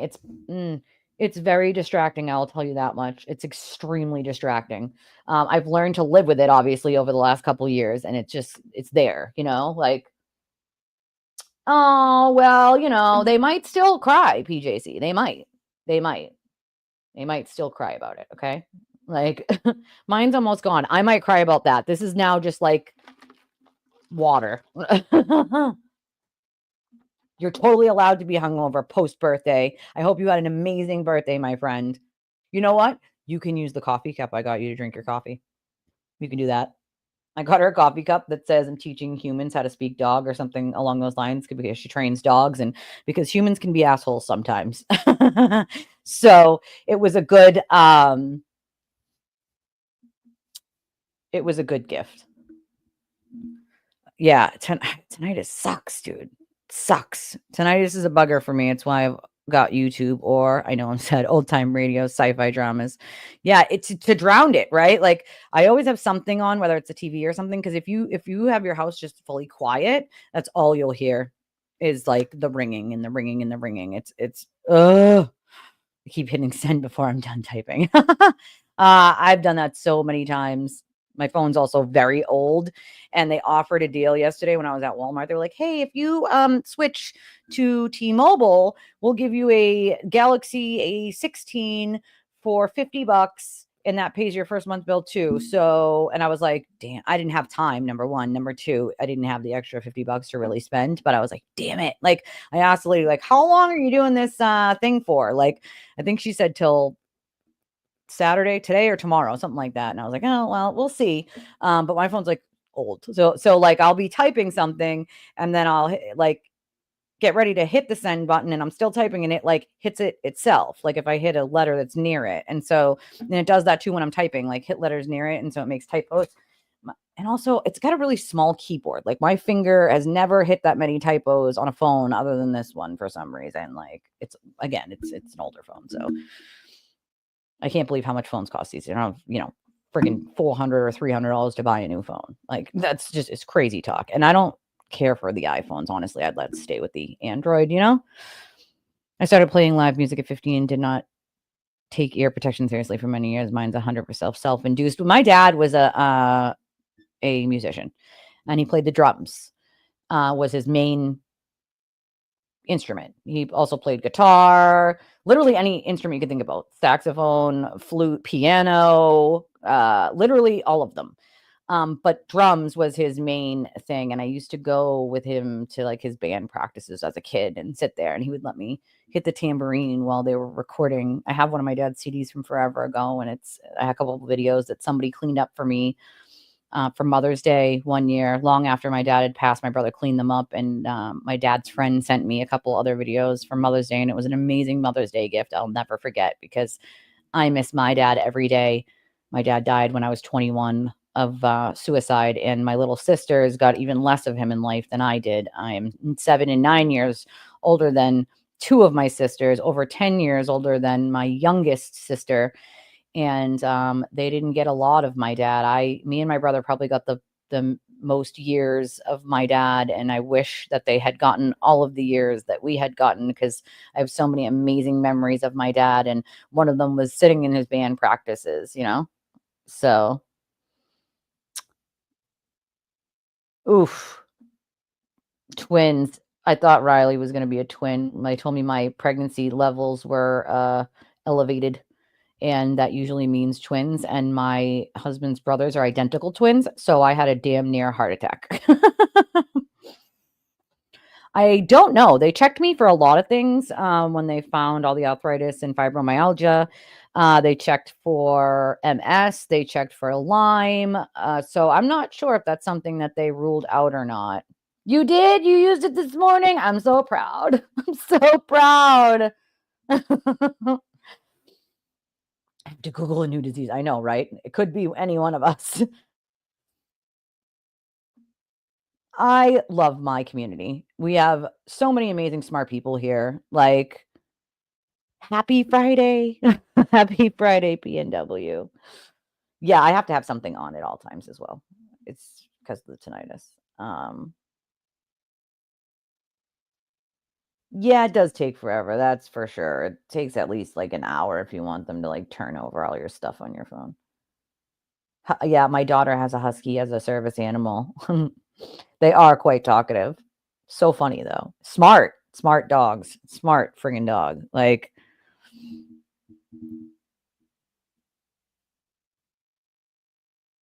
retrievers are good too. A husky and a German shepherd and a doodle. Doodle's black though. It's not golden. It's a doodle. Service animals that my daughter has. She's also blind, so one's a seeing eye. So they do different things, but very, very smart dogs. And speaking of dogs, let's talk about Chloe for a second, okay? Before we do that for 1 second, let me also just say, everybody hit the like button, the subscribe button. Make sure you share the video with other people because we want them to join our amazing community that we have built here. And join all of you and know all of you like your family because you all are at this point. You're all part of the giant twisted extended family from all over the world. And I love your stinking faces because of it. So make sure you do that. And if you can, obviously, and only if you can, this is how you can contribute to the channel. Venmo, Cash App, PayPal. We very much appreciate it. We also have a Discord you guys can join and we could talk about this stuff all day. People have great conversations in my Discord and obviously I always chime in, but I love it. When I go and check or I see you guys talking to each other, I'm like, oh yes, I get to chime in on this one. Like people have so many smart things to say and like so many things that they like will rewatch something and be like, did anybody notice X, Y, or Z? And then we all have to go back and look at it and be like, hey, you know what? You're freaking right. Like, Oh, doodles are so cute. My daughter's is a doodle, but it's all black. It's not golden. Oh, I forgot about that. St. Bernard Schmitz, that's awesome. So Tracy, funny enough, LG, she trains dogs and does some rescues as well. So you know, you guys have something in common for sure. Yeah, oh my god, it's so funny. They do talk. The Huskies, they oh my god, ours is a girl. She's got one blue eye and one brown eye. And my daughter picked her as a puppy as her service dog, and this is the cutest thing. I'll never forget it. And I said, "Why this one?" And my daughter said, "Mommy, because she's different like me." And it ended up being the smartest dog of the bunch. One brown eye, one blue eye. And my daughter thought, well, she's different like me, so I want that one. And so that's the one that we got. And my daughter has trained all of her service dogs on her own because a fully trained service dog was 30 to 50 grand. And obviously we did not have the money for that. So my daughter trained her own service dogs to open doors, pick things up off the ground, all sorts of stuff. Like she even trained some of them for blood pressure going up and down. So, I mean, she did this all herself. I use tea tree oil because I have rosacea and psoriasis. And so I get splotchy red marks on my skin. And so I use tea tree oil to sort of calm down the rosacea and the psoriasis red marks. They're so smart. Yeah, see? 8 in her rescue to canine program, but 13 dogs currently. And she does so much work. She doesn't give herself enough credit. So much work with those dogs. So much. And very smart dogs because, you know, when the hurricanes happened, she took some of them dogs down to help. And so proud to have a friend like you because it's something I would do. So it was a proud friend moment. And she took those dogs down to help, you know, the victims and do what she could with her team of dogs, which is, you know, why she's such a good person and an amazing friend. So that's why I love my community so much. So many of you have done so many awesome things in your lives and have learned from all of those things, you know? Like, and that's just what I love about all of you. Like each one of you has your own unique intelligent thing to say and your own unique experience in life that sort of plays in to this case in a way. And it's amazing because all of the experiences that everybody has had, whether it be with dogs or you know, parts of law enforcement, investigations, tech stuff, like all of you have this piece to the puzzle with your experience that we can take from your experiences and figure shit out. And this is why I say it's really important, not just for me, but I think most YouTube creators who run shows to engage with their audience because I can learn just as much from you guys that you guys can learn from me. I can explain the law in layman's terms so that people can understand. You guys teach me stuff, right? I know tech, but I'm not as tech as someone like Freak or someone like Murder by Maestro. They are brilliant when it comes to tech. Like, so I know that when I need an answer to tech, those are the people that I go to, right? Like, everybody has their own unique experience on certain things. And it definitely helps to engage with your audience so that like you all can help figure something out. And you know, even cops, they don't work alone, right? They don't solve a case alone. They need help, right? Like they need help because someone else's fresh eyes might see something that theirs didn't. And that's why I think it's very important to engage with your audience in the way that I do. And I know I do it a lot more than other people do, but there's a reason for that. I feel like it's more productive to the show to have you guys tell me what you want to talk about, tell me what you have learned, or give tidbits of things that you notice that I might not have, right? And it creates a conversation that maybe we would not have had otherwise. I mean, I can write scripts down until the cows come home. I don't do scripts. What I will write down is points of things that I want to talk about, and I actually haven't used those in quite some time. I don't usually use those. I usually now just go by memory on the things that I want to talk about or pinpoint. There have been a couple of days where I got a little brain fog from the fibro where I'll write down like, play this video, talk about this, whatever. But it always gets off kilter because you guys always have awesome things to like talk about. So then I go and I delve into the things that, text me, Leah, so I can send it to you. Because I'll forget. My brain, I'll forget after the show if you don't text me. But this is why I engage my audience in the way that I do, because I think it's important. And I think there's so many amazing things that you guys catch that maybe I don't, right? Like a lot of the time I have to go back and watch something and be like, you know what? Fucking right. Like, and I give credit where it's due. If there's something but that's something to offer, Anna. Like, the other day when we were playing the Russell stuff, do you guys know how many emails and DMs I got of like how it made someone's day to just laugh that much? Like they just had a fun time in live chat and they were just laughing so much, like that it got them through their like shitty work day or shitty day they were having at home. And like you contribute to that. All of you do. Like a lot of you guys have a lot of really funny one-off things to say. And like that contributes to the community that we have here. Like, Oh, that's so nice.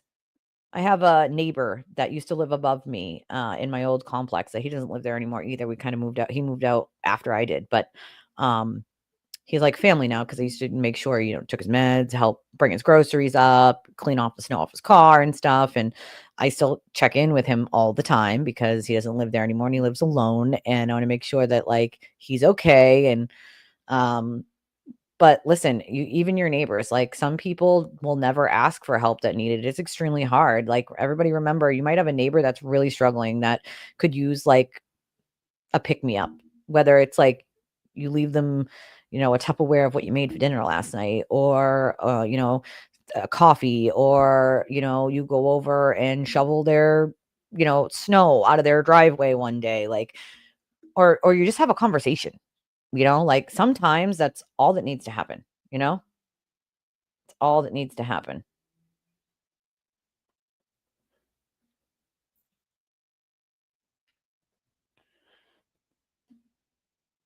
Oh boy, that's going to be a lot, huh? That's going to be a lot to get somebody to surrender. That people never like to do that, even when they should, Most untrained ever. Yes, but you transport, and that's an important job too. I know Leah has driven far for rescues, so you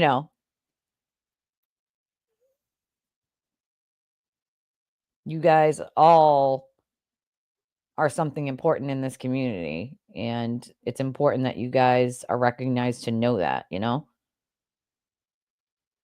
I did see that. I did actually see that. My son rattles off text stuff and hears me. I know, right? I listen though. I at least try to learn, My brother's a techie type person too, but he's not always available for me to get his help with, you know what I mean? I mean, it was a good chat. You guys definitely kept me laughing in that chat for that day. It was great. Like, is that what it's called? Back channel or something? I thought it was a new one, right? It's a new one, Leah. Oh, seniors were seniors. I love that. Took seniors off list and senior homes let one live there, and we paid all vetting care. Oh, that's so nice. Exactly. It's a mutual appreciation society. I freaking love it. Like that is why you guys are so important. Like, listen, I do too. I have to make sure like everybody doesn't need anything. Everybody's okay. Like I'm willing to share what little I have with anybody who needs it. Like it's just that simple. Like you need sugar, you need milk, you can have half mine. Like, but you know what I mean? Like you got to put a little bit of good karma in the world, you just do. Like, is that what happened? He removed it or just renamed it? I thought it was a whole new one. Maybe I'm wrong. Just renamed it. Okay, got it. Got it. But speaking of the dog, right? So speaking of dogs and the dog, I don't know how they're going to work in this dog theory, honestly. The scratches, abrasions on John's arm are not dog bites and they're not dog scratches. So I don't really know how. I'm surprised they didn't drop that part of it. If I was the defense, I would be arguing the investigation. Bowden. I would not be arguing third party. Because as they knew in the first trial, it didn't really, work. He did not switch sides. But most people know that I have a different kind of relationship with Sean, right? Sean watches my shows and he also thinks Karen is innocent. But me and Sean have also had a mutual respect for each other, and we don't really talk about this case. We more just check in on each other as friends, as people. And I appreciate him as a person. You don't want to lose friendships based on what someone believes or doesn't believe on a case. I think it's stupid and it's silly and it should never happen.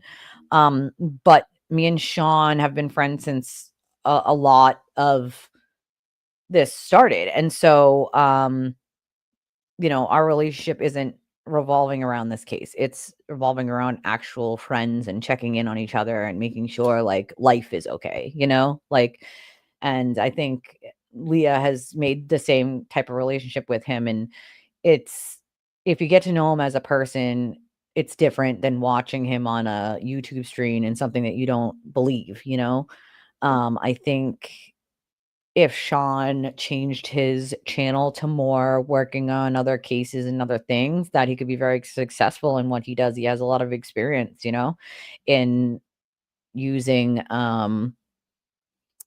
in being like ex-DEA, retired DEA. So, I feel like he could, make a channel for himself that sort of got out of this vitriol of what this case is. And I hope after this that most people do get out of the vitriol, do a different case that isn't as crazy, and don't touch anything that comes within 10 feet of the sewer turtle.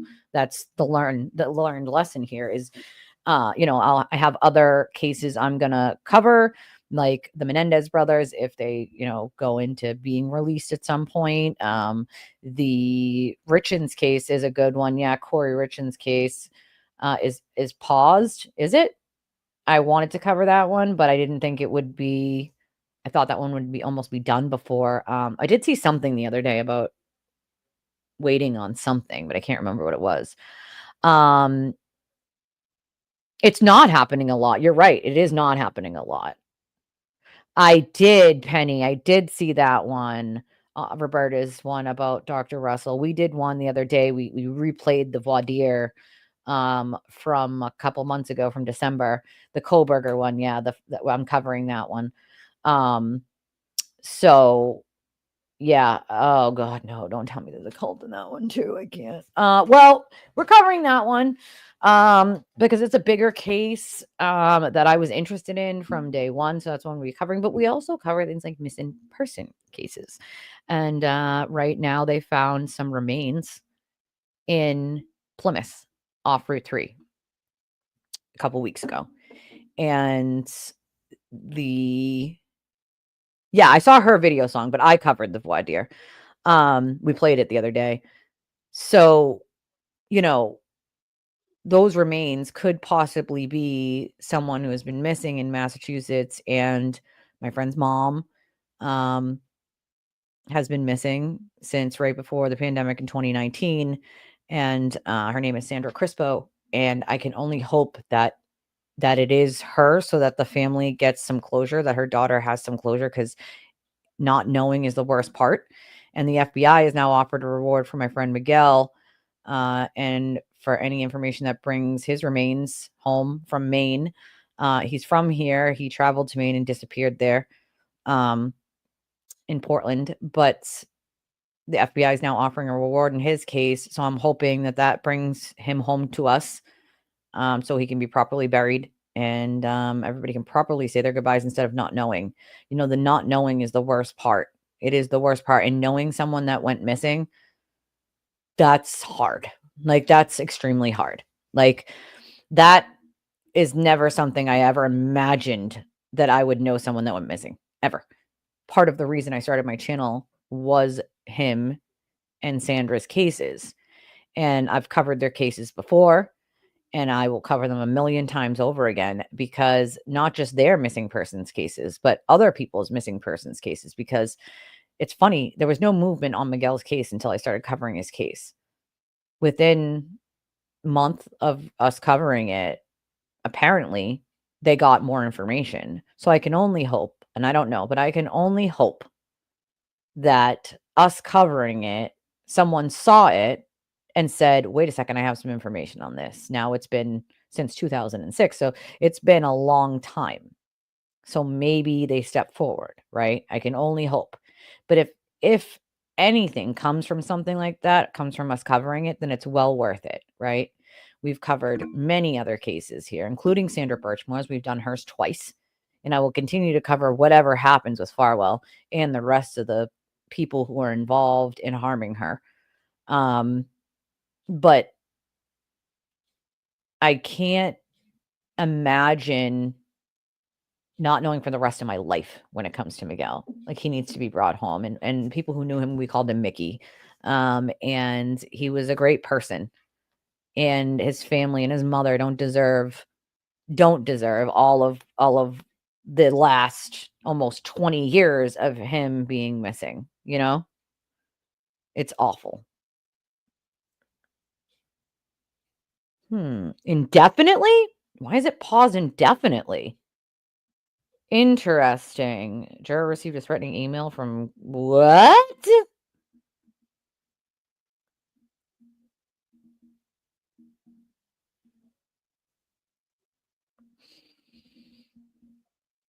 As far as I know, there was no threat, but indefinitely.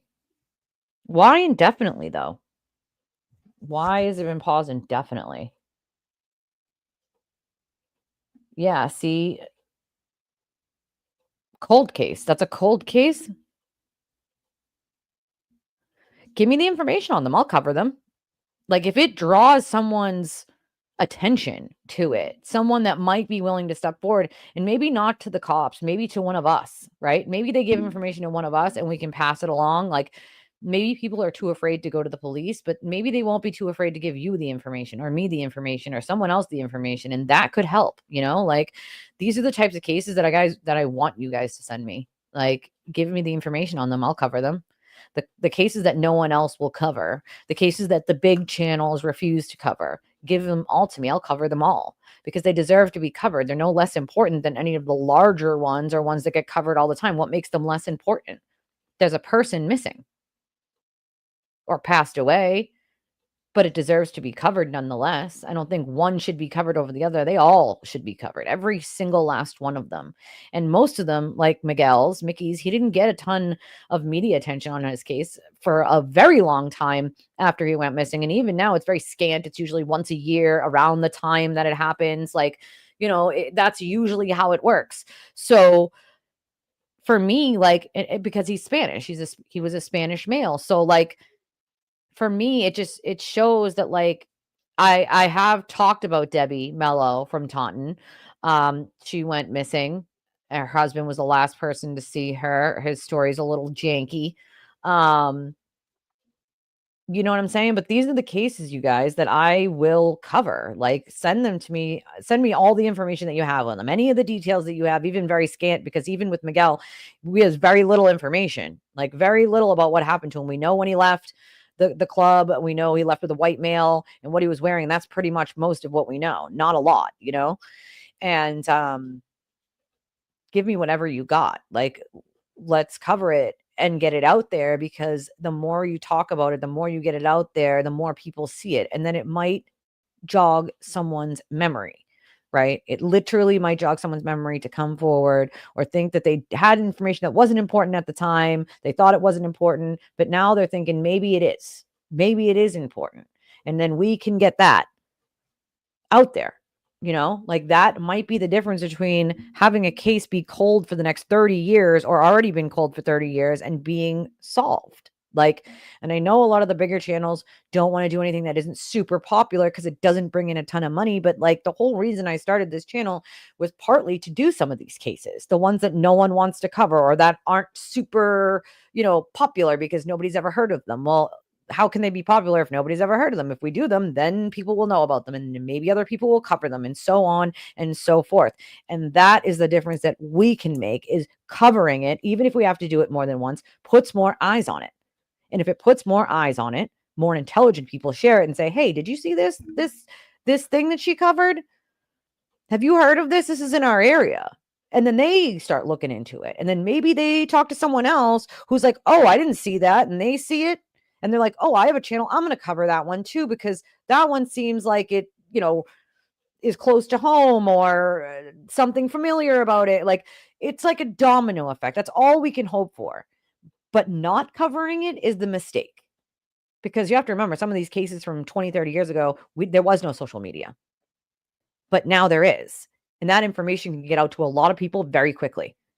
And if that's the difference in trying to solve something or bring someone who's missing home, let's do it.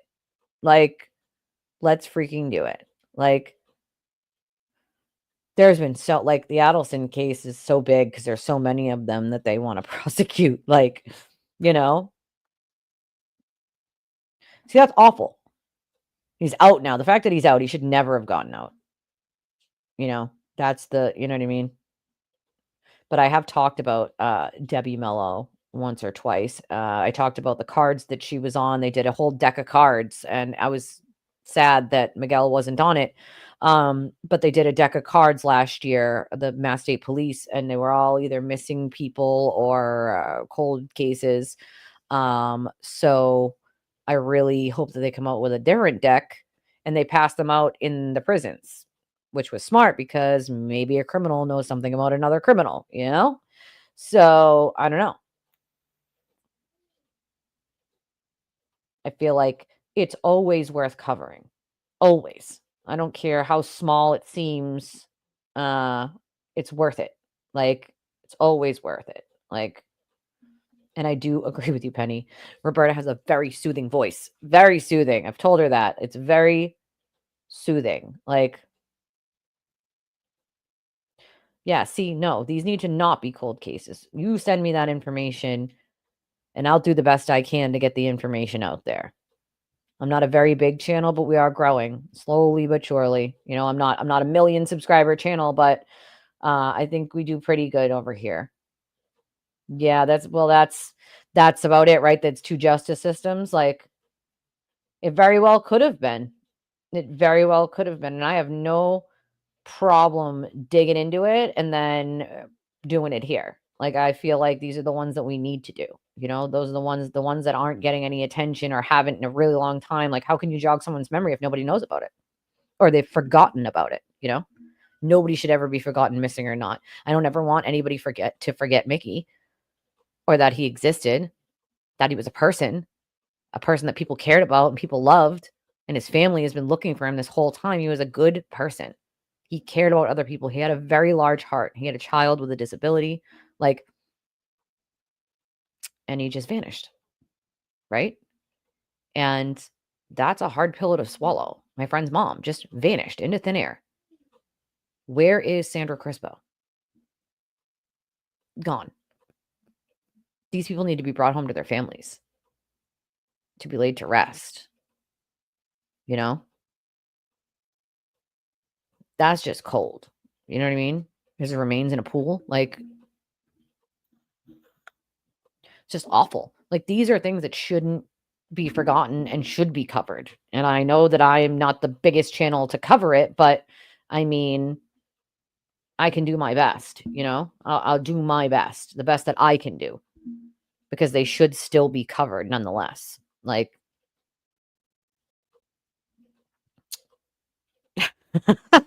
we have $100 donation from Tracy, and she said, now I have to free care and read. I told you I'd read it anyway. I told you I would cover it anyway. I told you. Told you I would say it anyway. Carnell Sledge and Kate Brown, who were gunned down in broad daylight in Cleveland, Ohio, in a busy park with tons of people around. If you want to email me those names so that I don't forget, hold on. Do you know if there's information I can find online? Do you know like what year it was? Let's see. Let me write the names down real quick. Anybody else has something like this, you can email the information to me at twistedtragedies3 at gmail.com. Happy Friday, Penny, my friends. Happy Good Friday. Hold on. I want to find your comment went up. I want to put it on the screen so I can write down the names of these people.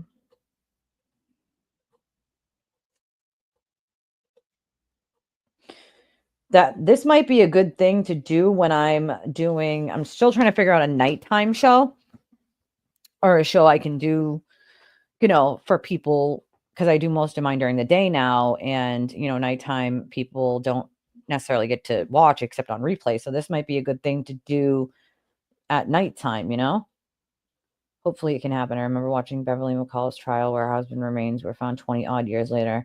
She got convicted. Well, that's the thing, right? Like, they need to be brought home, and I feel like covering those cases is kind of the first step to that, right? Like, it's the best that we can do here on our tiny channel, but we can do our best to help, right?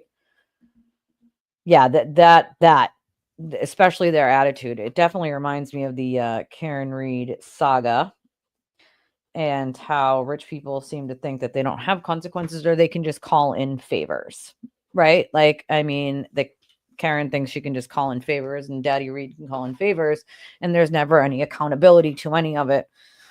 You'll never get me past the point of that text stream data on her car and John's data on his phone. It's a snapshot in time. He couldn't have gotten beaten up and dragged in the house within 4 seconds, and we know that his phone never enters that house. His phone is found with him, and we know that Karen tries to take it out of his pocket, so we know it was with him the entire time. That's the part that you can't get me past, right? Like, it's just not going to happen. Like, let me also remind you guys, there's going to be no Sunday show this week because it's Easter. And although I would love to do a Sunday show with y'all, I am going to be spending it with my famdam, my chosen famdam, and with the kids. So I won't have a Sunday show, at least a morning Sunday show. Maybe I'll do a night Sunday show, but it won't be a morning Sunday show. We'll be opening my kids' Easter baskets on the morning times. So just a reminder, I don't want everybody to forget and then be like, where's the Sunday show? Because it'll be Easter. So I guess technically today will be the last one until Monday, because I don't usually do Saturday unless it's like a special occasion-y. So with that, I tell everybody they should also have an amazing Easter if you celebrate Easter with your family and friends. And that if there is any, like, anybody who feels like they're alone on Easter or spending it alone, I still answer messages even on holidays. So don't suffer in silence alone, Anna. You can always reach out and I will always answer, holiday or not, because nobody should feel like they're alone. If I have to, I will put you on like Zoom and stick you on the computer while you can celebrate with us, even virtually. You know what I mean? Yeah, that's pretty sad. I don't understand why that's happening either. Like, kids need love, right? Kids need love from all of their family, all of them.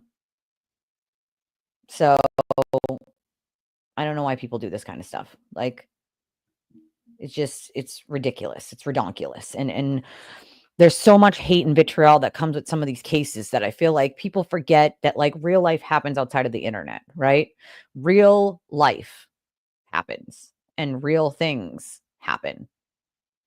So let's remember that, like, these cases have destroyed countless lives, but it also has destroyed random people's lives, right? Like, especially with this case, we're talking about a case that has affected even me. Like, even people that are willing to stand up and say that they believe that she's guilty get harassed into oblivion. Like, it'll never shut me up. That's number one, but it happens and it's deplorable and it shouldn't. So I want everyone to know that it doesn't matter what it is you're going through. You are not alone. You have friends here, you have family here, and I will always answer if you need to reach out, email, DM, whatever. But I'm just going to warn you, I'm a little slower when it comes to DMs on X. That's definitely, I am slower when it comes to that. Everything else I'm pretty fast on, but for some, I don't get the notifications on X, so it's only when I go on to check. So that's my bad. But everywhere else, I am much faster. I promise. People can tell you. But we've been on 3 hours and 22 minutes. So I'm going to wrap this Bad Larry up at 12:57 p.m. now. Check my texts.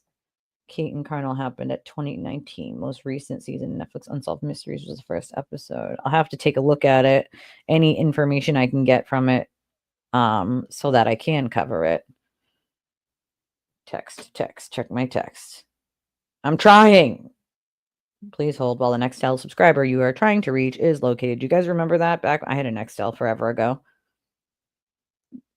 Okay, my phone's now freezing. You see, this is why people should always upgrade their phone. Mine's frozen. What is happening? Literally frozen. Let's try this again. Okay. Now I can maybe check my texts. Maybe, possibly, maybe. Maybe, possibly, maybe. All right, let's see. Oh, yeah. I also have a friend who is in need. They have a GoFundMe. I'm going to put it in my Discord because I can't, it's in my phone, so I can't type it in, can't get it from my phone to here. And I don't have my email opened right now because I had to shut the computer down and restart it back up. But that's what I'm going to do is I'm going to put it in my Discord, and any help to my friend is very much appreciated. They need some medical work done, some really like painful teeth work. And believe you me, I need teeth work done, so I totally get it. But I'm going to put their Give, Send, Go or GoFundMe, whatever it is, in my Discord. So if anybody wants to help, they can. And they would very much appreciate it. Totally forgot. Thank you for reminding me. I would have forgot. My brain does forget things, I promise. So like if there's something you need to remind me of, remind me because I will forget. Like and that's right. Whatever the defense has to submit today, by the way, I will make sure that I put in the Discord or I will put on X itself. Oh yeah, you can. Go ahead. You can. You can. Totally forgot. My brain, dude, my brain. You guys, the mods can. I forget that other people, like I always think like, oh, other people can't put things in, but my mods can. My mods can put the links to that kind of stuff in there. So Ashley's gonna put it in there into the chat because I have it on my phone and I gotta figure out a better way of like getting things from my phone. Usually I email it to myself, but nothing with attachments is emailing to myself. It just stays in queue and doesn't actually send. So I don't know what's going on with that. I think it's my phone memory is like super full. So like that's probably why, but I got to find a better way of getting things from my phone to this. Usually if it's before a show, I can get it up here, but during the show, it's a little hard to get it up there because it takes a minute, you know? But Ashley's going to post it in the chat. And so make sure everybody has an amazing Easter. Please have an amazing Easter. If anybody needs me in the meantime, reach out, please. Don't suffer in silence. Even if you just need someone to talk to, you're not alone. There's plenty of us here. I'm always reachable. So no Sunday show. Remember, no Sunday show unless I do it at night. But as of right now, there's no Sunday show. I don't do Saturdays usually. If I do one tomorrow, I'll let you guys know with a heads up. Probably not though. Saturday's usually my like chill day. There's the Discord link. There's the friend of mine's GoFundMe. If you need me in the meantime, you guys know how to get me. if on your way out, y'all can do me a huge favor and hit the like button and the subscribe button and share the video with other people who want to be part of our amazing community. And if you can, and only if you can, of course, this is the way you can donate to the channel and help out the channel, whether it's Cash App, Venmo, or PayPal. There's a ticker at the bottom of this, underneath this one right here, down here, with that information on it that runs throughout the stream so that you know where it is. And I will catch you guys Monday. Monday is the day that I will catch you guys. And I love your stinking faces. And I shall see you all Monday. Have a happy, amazing holiday. Bye.